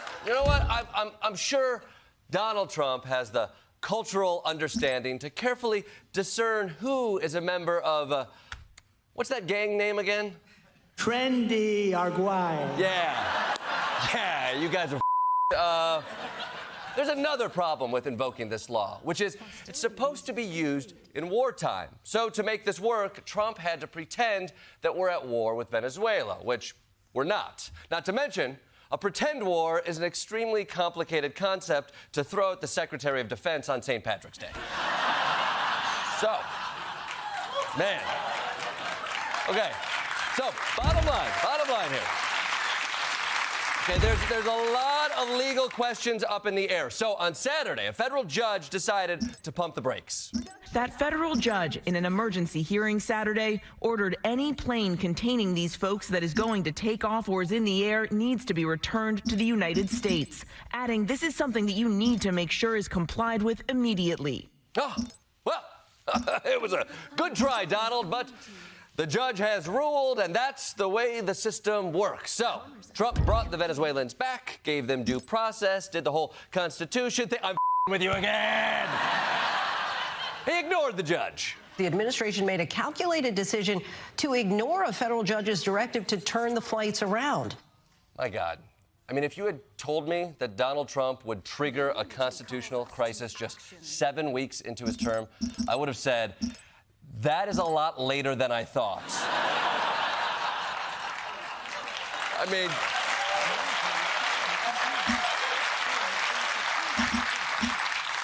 Donald showed a lot of restraint. I mean, Trump's really becoming presidential. Of course, the administration didn't just come out and say, we don't listen to judges from now on. They had the respect for the judicial branch to come up with some bullshit. The White House argued that Boasberg's written order was issued when the planes were already mid-air and that his verbal order, some 40 minutes earlier, did not count. It didn't count? Yeah. Is that how rulings work? You have to put it in writing, you can't just say it? Well, this is definitely not the first time that Trump has defended himself by arguing that oral doesn't count. Look it up. Look it up. Look, the judge wasn't terribly impressed with that argument, so Trump's lawyers went with another response, which was, can't catch me, force field. The Trump administration argued that the court no longer had jurisdiction once the planes were over international waters. Yes, okay, apparently the Constitution is not in effect over international waters. That explains Carnival Cruise Line's new ship, the SS Cruel and Unusual Punishment. And while the Trump administration is saying that it has the right to ignore judicial orders, President Trump himself is somehow going even further. President Donald Trump just took to Truth Social and deemed this judge, responding to this decision here, calling him a radical left lunatic of a judge, a troublemaker and agitator who was sadly appointed by Barack Hussein Obama. He says this judge should be impeached. So there you have it. Donald Trump went from, oh, sorry, we would have listened to this judge if we had heard it in time, to, actually, this lunatic judge should be impeached. And if you would have told me that that all happened in 48 hours, I would have said, wow, again, longer than I expected. Now, some of you might be thinking, Jordan, enough about this constitutional crisis. I want to hear about another constitutional crisis. Well, you're in luck. Last night, the president posted on social media, said, quote, the pardons that sleepy Joe Biden gave to the unselect committee of political thugs and many others are hereby declared void, vacant, and of no further force or effect because of the fact that they were done by auto pen. He's voiding Joe Biden's pardons. It's not enough that he's fighting the judicial branch in the present. He's also fighting the executive branch in the past. He's causing more problems in the multiverse than Jonathan Majors. But yes, I guess Donald Trump just found out about auto pens, which leads us to one of the most annoying events in a Trump presidency. Donald learns about something new, so we all have to learn about it too. Presidents Biden and Obama both used an auto pen device to sign official documents, a practice that is legally binding. The actual use of the auto pen dates back to Thomas Jefferson. Thomas Jefferson? I mean, I guess that makes sense. When you have that many secret kids, that's a lot of birthday cards you gotta sign. Busy man. Now, to be fair to Trump, he's not just saying Joe Biden used an auto pen. It's something far more sinister. A conspiracy so evil that Trump took time out of his busy schedule waiting for the airplane bathroom to discuss. The whole subject of auto pen, did he know what he was doing? Did he authorize it? Or is this somebody in an office, maybe a radical left lunatic, just signing whatever that person was? Yes. Good question. Did Joe Biden really sign the pardons that he said several times he signed? Or did a radical left lunatic sneak into the Oval Office and start signing whatever was in the room? Pardons, laws, doctor's notes, yearbooks. I mean, did Joe Biden really want Cindy to have a great summer, or was it the deep state?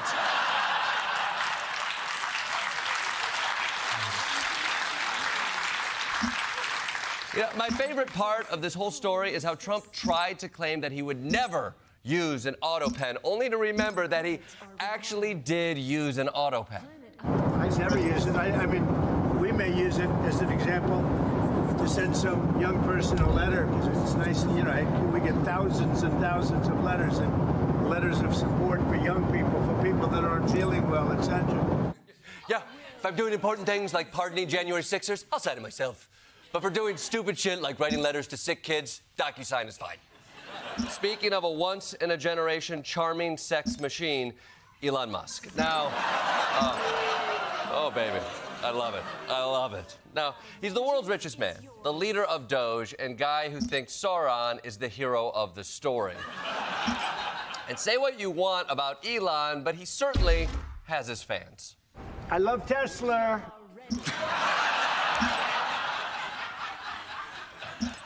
I'm not saying Donald Trump is racist, but that man does love a hard R. But if you step outside of the White House, you'll find a backlash brewing against the founder of Tesla. Lawmakers across the country facing anger and outrage from their constituents at town hall meetings, and the primary source of the blowback is Elon Musk. What are you doing to stop the activities of unelected and unconfirmed Elon Musk? Elon Musk does have a security clearance. We need to find out what Elon Musk is doing and how we can stop him. Elon Musk has conflicts of interest out the wazoo. I support Elon Musk and the Department of Government Efficiency.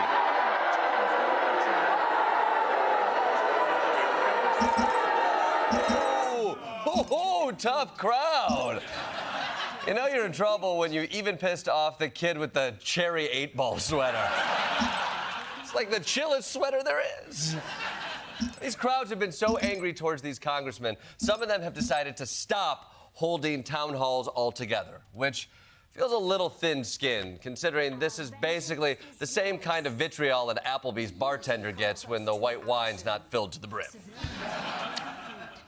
Again, Kyle, I'm sorry I flew off the handle. Papa needs his Pinot Gris. And some people are not content to just scream about Elon in a high school gym. They're taking to the streets or the parking lots. Tonight, the FBI and ATF now investigating multiple cases of possible arson targeting Teslas and Cybertrucks. This dramatic video shows multiple cars in flames.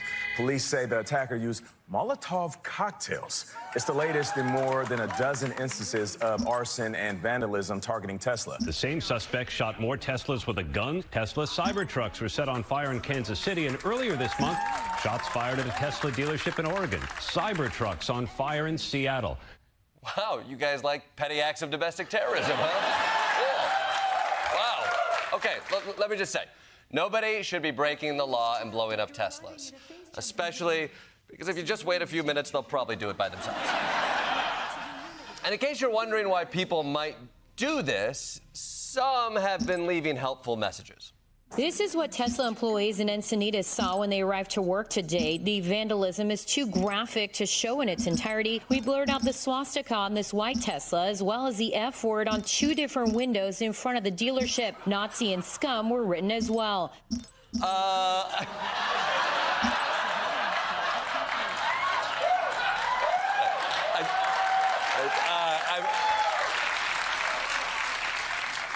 think you might have wanted to blur out a little more there, because now it just looks like they just wrote. I mean, obviously Elon has a lot of kids, so he's got a lot of, but you don't have to be so overt. The point is, there's a ton of rage directed at Elon right now, which is why last night he went on Sean Hannity and made the case for his victimhood. Bullets are being fired, charging stations are put ablaze, Teslas are being put ablaze. What have you done that warrants this? Because I see nothing that you have done except help our country. Yeah, I mean, it's really come as quite a shock to me that there's this level of really hatred and violence from the left. Tesla is a peaceful company. We've never done anything harmful. I've never done anything harmful. I've only done productive things. Well, I shouldn't have to explain this to Elon, but it's not about the Teslas. Teslas are actually pretty cool as a car. It's got that all-glass thing going on, kind of like a Pope-mobile that f***s. It's got door handles that are hard to find, which is what everybody wants in a door handle. Everything in the car is electronic, so if it malfunctions, you just drown in it, It's like a free coffin. It's cool. It's cool. I give them credit. I don't think people, though, are mad at you because of the Teslas, Elon. If I were to hazard a guess about why they'd be mad, it might be because in the last several weeks, you fired tens of thousands of federal workers, you made cuts to veterans care, life-saving foreign aid, and food banks, you canceled important medical research, sometimes so abruptly that this happened. Clinical trials funded by USAID, medical experiments have been stopped midstream. Some people have medical devices still in their bodies because the trials were abruptly stopped. Yeah, people might get a little upset if you stop their medical trial halfway through them. Imagine you had to stop getting your malaria medication or going home with half a butt lift. Imagine it! Imagine it! You'll never buy pants off the rack again. Or here's another guess. Maybe people are mad at you because you don't seem to know what the f you're doing. I'm guessing.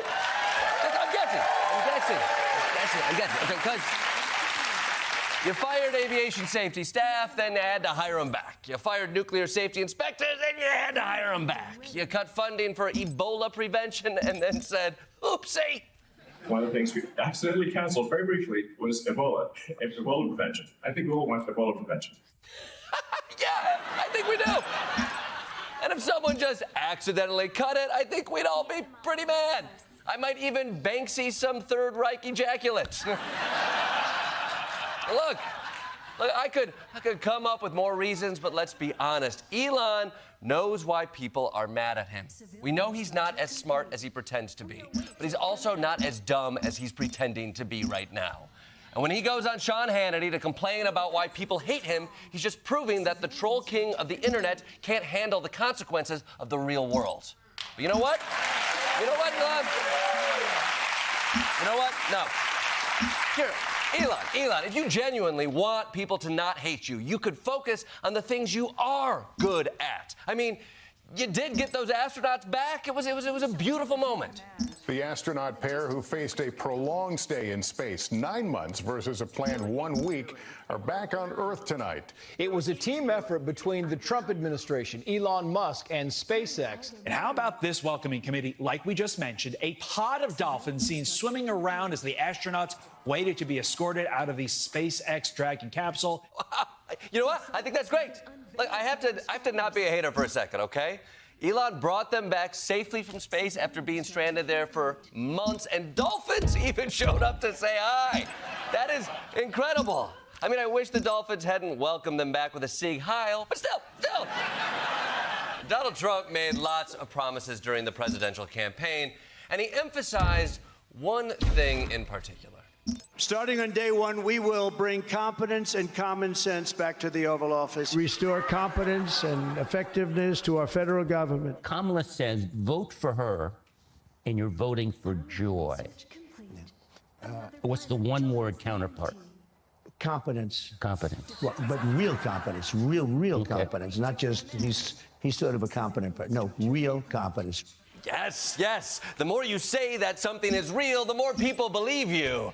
My real girlfriend lives in real Canada. She's just, not just sort of my girlfriend, she's my real girlfriend. She's real, and I touched her real boobies. By the way, what room is that? I feel like the Beast must have Belle trapped in the room next door, right? But yes, Trump promised his presidency would be marked by competence. And now that we're 2 months in, let's see how that's going. Some serious security concerns over the newly released JFK files and real anger after Social Security numbers and other private information of more than 200 people were made public on Tuesday. The Washington Post reports that among them are former congressional staffers and one of Donald Trump's most vocal defenders, his former campaign lawyer, Joseph DeGeneva. He is furious, telling the Post it's absolutely outrageous, adding, it's like a first-grade elementary level rule of security to redact things like that. Whoa, man. Looks like 304-556-6622 is really upset about that leak. Man, Social Security numbers, addresses, full names. The only thing that wasn't in the JFK papers was who killed JFK.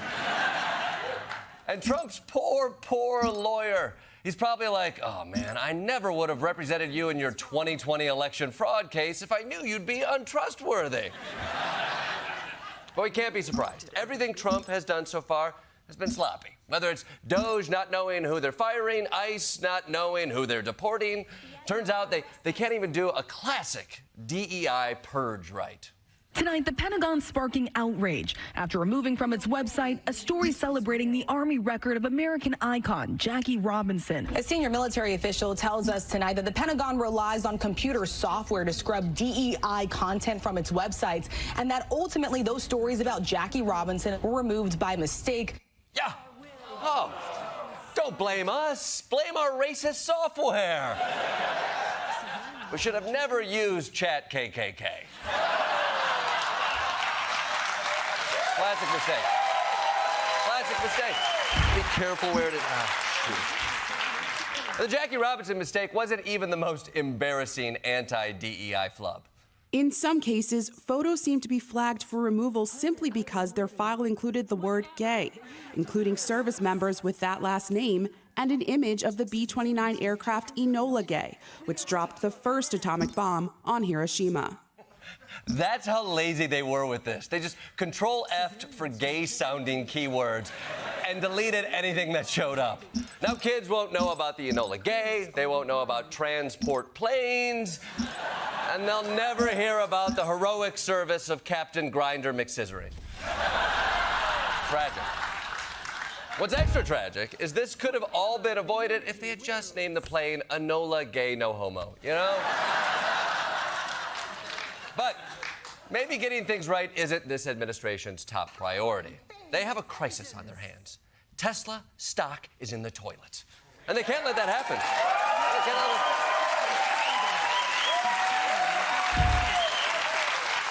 Crisis. They can't let that happen because Elon Musk is a key member of the Trump administration. And more importantly, Republican Party sugar daddy. So, last night they sent Commerce Secretary Howard Lutnick to Fox News to make a pitch. I think if you want to learn something on this show tonight, buy Tesla. It's unbelievable that this guy's stock is this cheap. It'll never be this cheap again. When people understand the things he's building, the robots he's building, the technology he's building, people are going to be dreaming of today and Jesse Waters and thinking, gosh, I should have bought Elon Musk's stock. I mean, who wouldn't invest in Elon Musk? You got to be kidding. Whoa! This is gross. A bit gross. You know, cabinet members should not be shilling for companies. And that includes those Henry Kissinger Hims.com ads. But to be fair, He wasn't just out there shilling Tesla stocks. The Commerce Secretary was pushing Elon products that hadn't hit the market yet. Go online and look up Optimus. It is the coolest thing you've ever seen. We're all going to be buying robots. They're going to cost about $30,000. You're going to be buying a Tesla robot, and anybody who doesn't buy a Tesla robot is going to be silly. Yeah! You hear that? People who don't buy a $30,000 robot that isn't on the market yet and will probably strangle you in your sleep? You're gonna look silly. These poor everyday Fox viewers must be so confused. They came here for the xenophobia and pretty ladies, and now they have to mortgage their house to buy a robot with a thigh gap. It's so embarrassing that this guy is using his position on TV to sell shit to the American people. Why are you so hungry for Musk's approval when you should be hungry for a Taco Bell build your own craving box?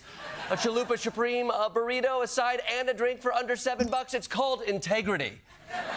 And it's how you live Moss. Integrity. You know, it's not just the Trump administration. The whole team over at Fox News is doing their part. I own a Tesla. It's amazing. I ordered my Tesla today. I told my wife, hey, I think we should buy a Tesla. So you're going out to buy one? Go get a Tesla. I'm going to buy a Tesla today, by the way. Okay. I'm buying a Tesla today. Nice. Nice, nice, nice, nice. Oh, man. Pretty soon, even Fox is going to stop saying Merry Christmas and replace it with Happy Tesla December to Remember sales event.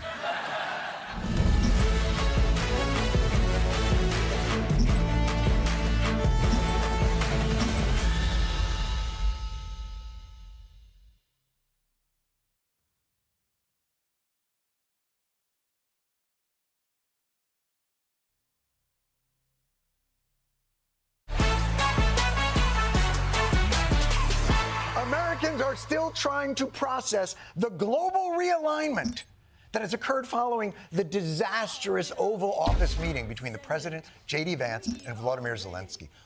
What happened, they say? Are we still America, they say? Whose side are we on, they say? It's complicated. The best way that I can explain what happened and show Americans how to process this new reality was with another shocking turn of events from this weekend. On Saturday night at the Elimination Chamber, the WWE shocked the world as John Cena turned heel, joined The Rock, and attacked Cody Rhodes. Now, if that does not immediately explain to you our current geopolitical climate, you must have grown out of watching wrestling through the normal course of aging. I, on the other hand, understand this in my bones. This explains it, folks. All of your shock, all of your disappointment, all of your anger. It's in there. It's in the squared circle. You see, Saturday night. Oh, we're doing this. Saturday night. John Cena, the good guy of professional wrestling, Mr. Hustle, the champ, the man who stood for everything, truth, justice, the guy who literally holds the record for the most Make-A-Wish Foundation meetings of all time. People would get cancer just to meet John Cena. Last weekend, Cena flipped the script and went from being a face, a good guy, to a heel, a bad guy. Now, if you don't follow professional wrestling, and I'm guessing if you watch this show, you do not.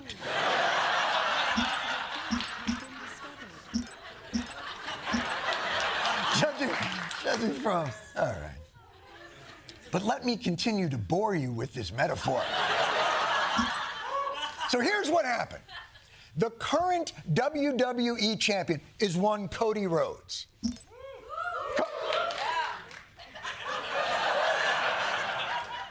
Seven people say around.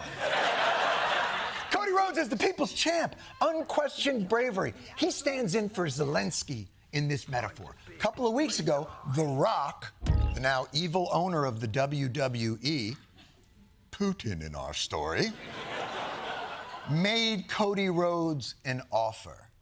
The one thing that I want more than anything in this world is that I want your soul.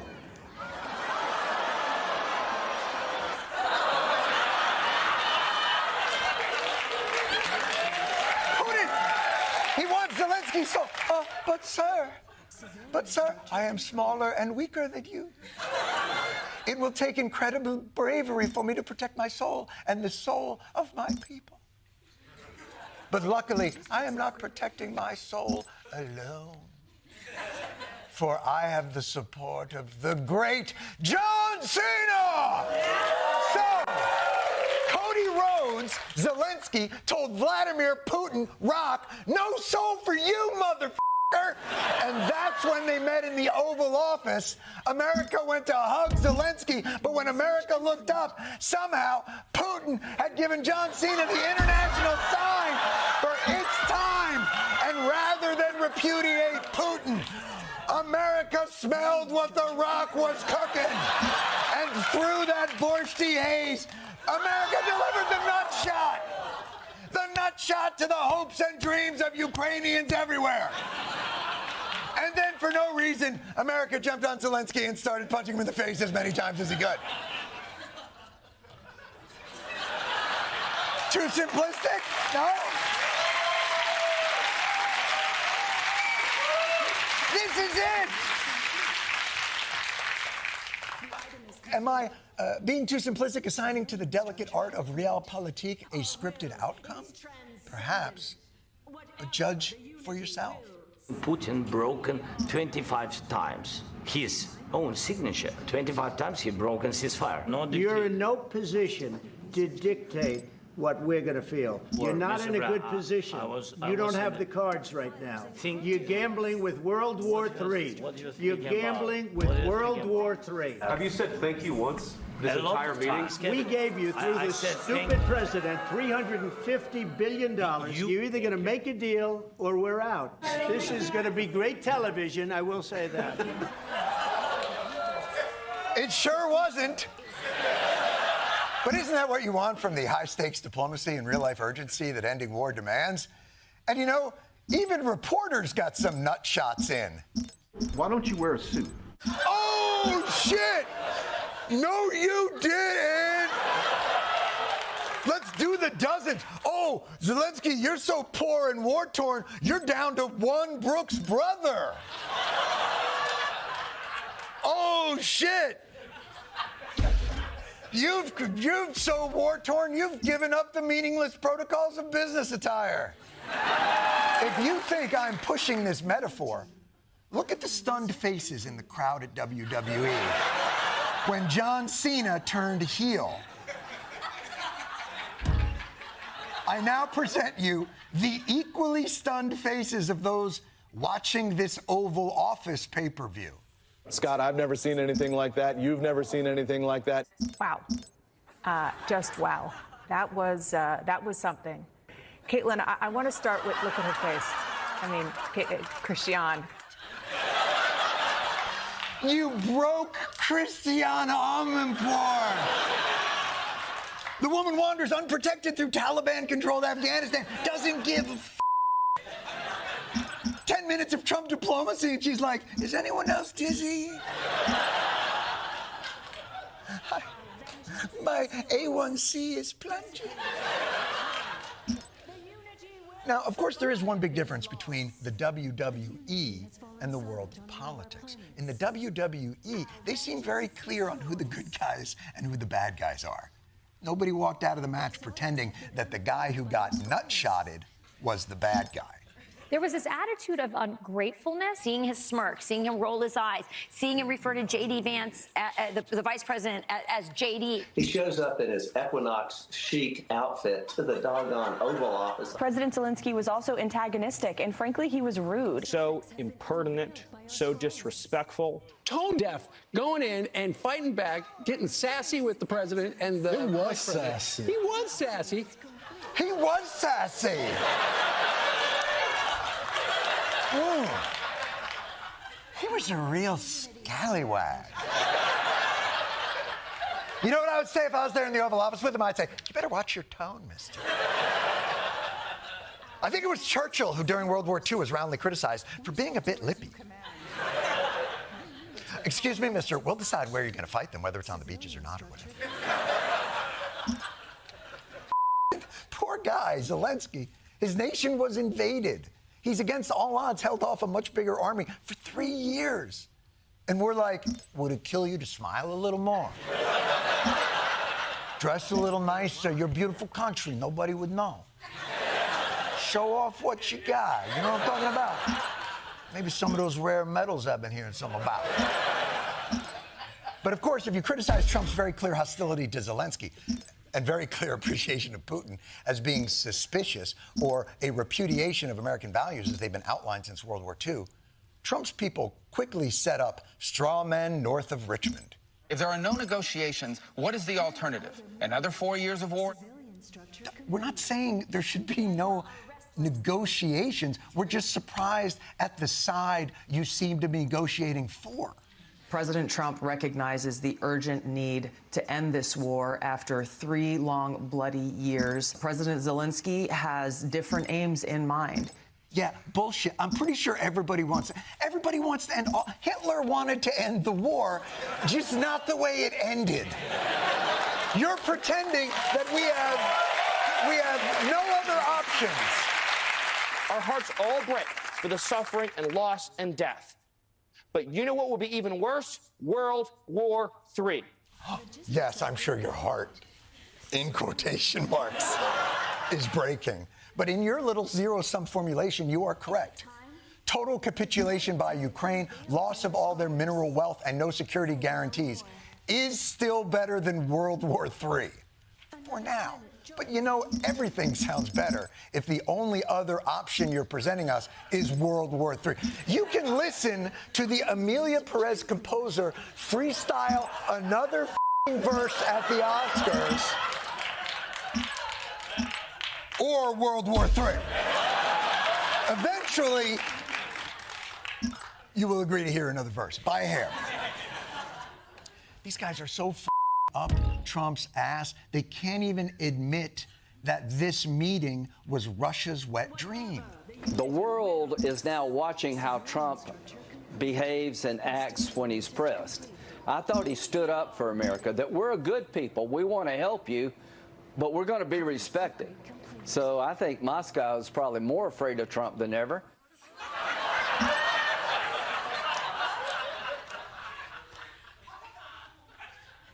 Yes, people get terribly afraid when someone viciously takes their side.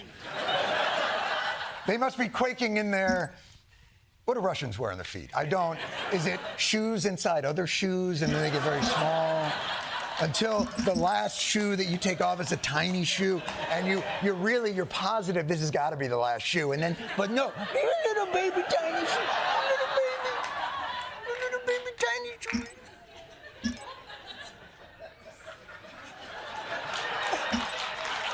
No, look, you don't.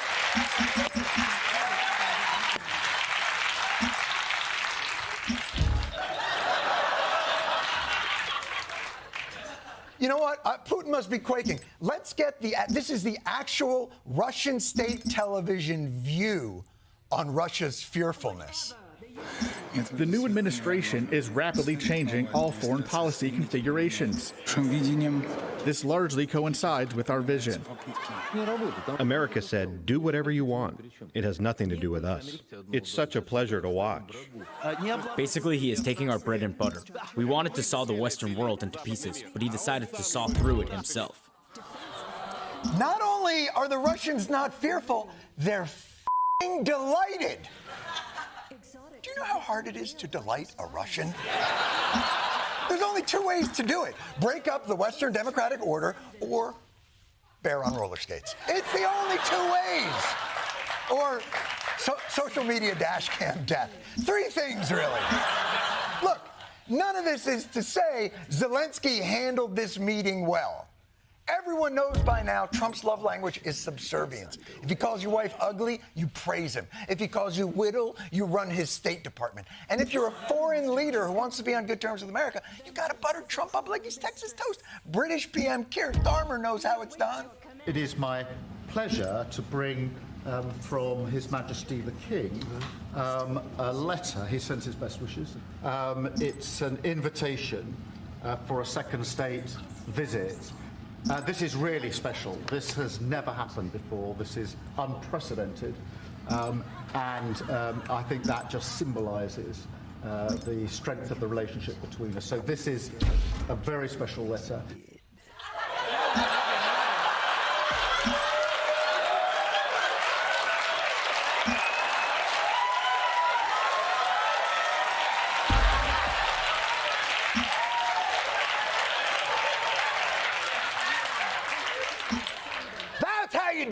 Zelensky. It's a letter from the king. It's got a wax seal on it. It was brought here by Harry Potter's owl. Ooh, ooh, what a delight.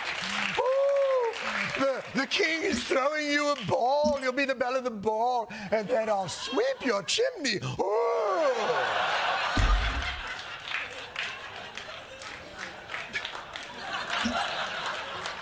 Zelensky shouldn't have gone in there with Russia hasn't abided by any ceasefire agreement, so we can't trust them. He should have gone in there with a dessert cart and a Kyiv hotel opportunity. So this meeting has deeply wounded America's alliance with Ukraine, as well as the rest of Europe. And the punditocracy is having a hard time figuring out the strategy. I worry that the president is actually not interested in a deal about Ukraine, but I don't understand it. The question now, Jim, is what happens in Europe? How does this make America great again? It just does not make any sense. You poor, dumb bastards. It makes perfect sense. If only you watched professional wrestling. Do you get it? It was a heel turn. I'll explain it again. It was a heel turn designed to create the alliance Trump always wanted in the first place. What's to understand? Trump and the Republicans like Putin better. Just listen to Putin. The radical neoliberalism destroying traditional values. The obsessive emphasis on race. Modern cancel culture. It turns into reverse discrimination, reverse racism. They invented 5 or 6 genders, transformers, trans. You see, I do not even understand what it is. Shared toilets for boys and girls. Cats marrying dogs. Will and Grace reboot? I mean, come on. It sounds like Putin is primarying Marjorie Taylor Greene from the right. A woman who, by the way, gives up the whole point of this realignment. The Ukrainian government is attacking Christians. Russia is not doing that. They're not attacking Christianity. As a matter of fact, they seem to be protecting it. By bombing other Christians. So everyone's wondering, why isn't Trump aligning himself with the West? In his mind, he is. Western civilization, not Europe. To most of us, Russia is not that. Because we, and historically everyone, has used the West to mean Western values. Europe represents the expansion of liberties advocated by great Enlightenment thinkers like Locke, Voltaire, and Rousseau. But to MAGA, this is Europe. It's f***ing gay. Super gay. When MAGA talks about Western civilization, they mean the Knights Templar. Still pretty f***ing gay. I gotta say. But excitingly so. But that's the thing. It's not democracy versus dictatorship or capitalism versus communism anymore. It's woke versus unwoke. And Russia is not woke. They're very tired. They're comatose. It wasn't decided in a particularly volatile meeting on Friday. You got to give credit where credit is due to MAGA architect Steve Bannon. They've been working on taking out the EU for a while now. It's a global revolt. It's a zeitgeist. We're on the right side of history. The beating heart of the globalist project is in Brussels. If I drive the stake through the vampire, the whole thing will start to dissipate. We'll call it the movement or the cause or something like that. And that's literally when we take over the EU. Holy shit. What a concise, centrally planned social engineering scheme. But here we are, the end result of a scripted arc that culminates in America betraying its old alliance for the lure of a strongman partnership that carves up the world's rich bounties and places classic democratic values behind transactional convenience. So say it with me, conspiracy theorists. By design, it's a new world order. Donald Trump has been busy. In the past couple of days, he's switched sides in the war in Ukraine, announced a national crypto reserve, and dismantled the National Weather Service because part of the fun of experiencing a Category 5 hurricane is the surprise. Trump's been so busy that I was getting worried he'd forgotten his plan to start a North American trade war. But my boy, he put it on the cow. We begin with the breaking news in America's escalating trade war, and it's dramatic. A global trade war kicked off at the stroke of midnight. President Trump's 25% tariffs on Canada and Mexico are now in effect. Yeah, that's right, baby. Trade war. Woo! Nobody does war better than USA. USA! USA! That's right, Canada and Mexico are about to feel the pain. And the best part is, it's not going to affect us at all. Boom! The average American household could spend up to $2,000 more a year on everything from produce to clothes to new cars. Driving up the cost of a small car by an estimated $6,200, or an SUV by $9,000. Wait. We're launching a trade war, and it's going to affect us? I'm going to pay $9,000 more for a Kia Sorento? Now I finally get why they say war is hell. So that's what Saving Private Ryan was all about. Private Ryan was a different movie. Isn't this the opposite of what Trump campaigned on? Raising prices on everything? I'm already buying my eggs in installments with Klarna. And the solution that his Secretary of Agriculture came up with, it's not very helpful. I think the silver lining in all of this is how do we, in our backyards, we've got chickens too in our backyard, how do we solve for something like this? And people are sort of looking around thinking, wow, well, maybe I could get a chicken in my backyard. And it's awesome. I agree with you. Yeah, I think everyone who isn't a farmer right now wants to be. Yes, great idea.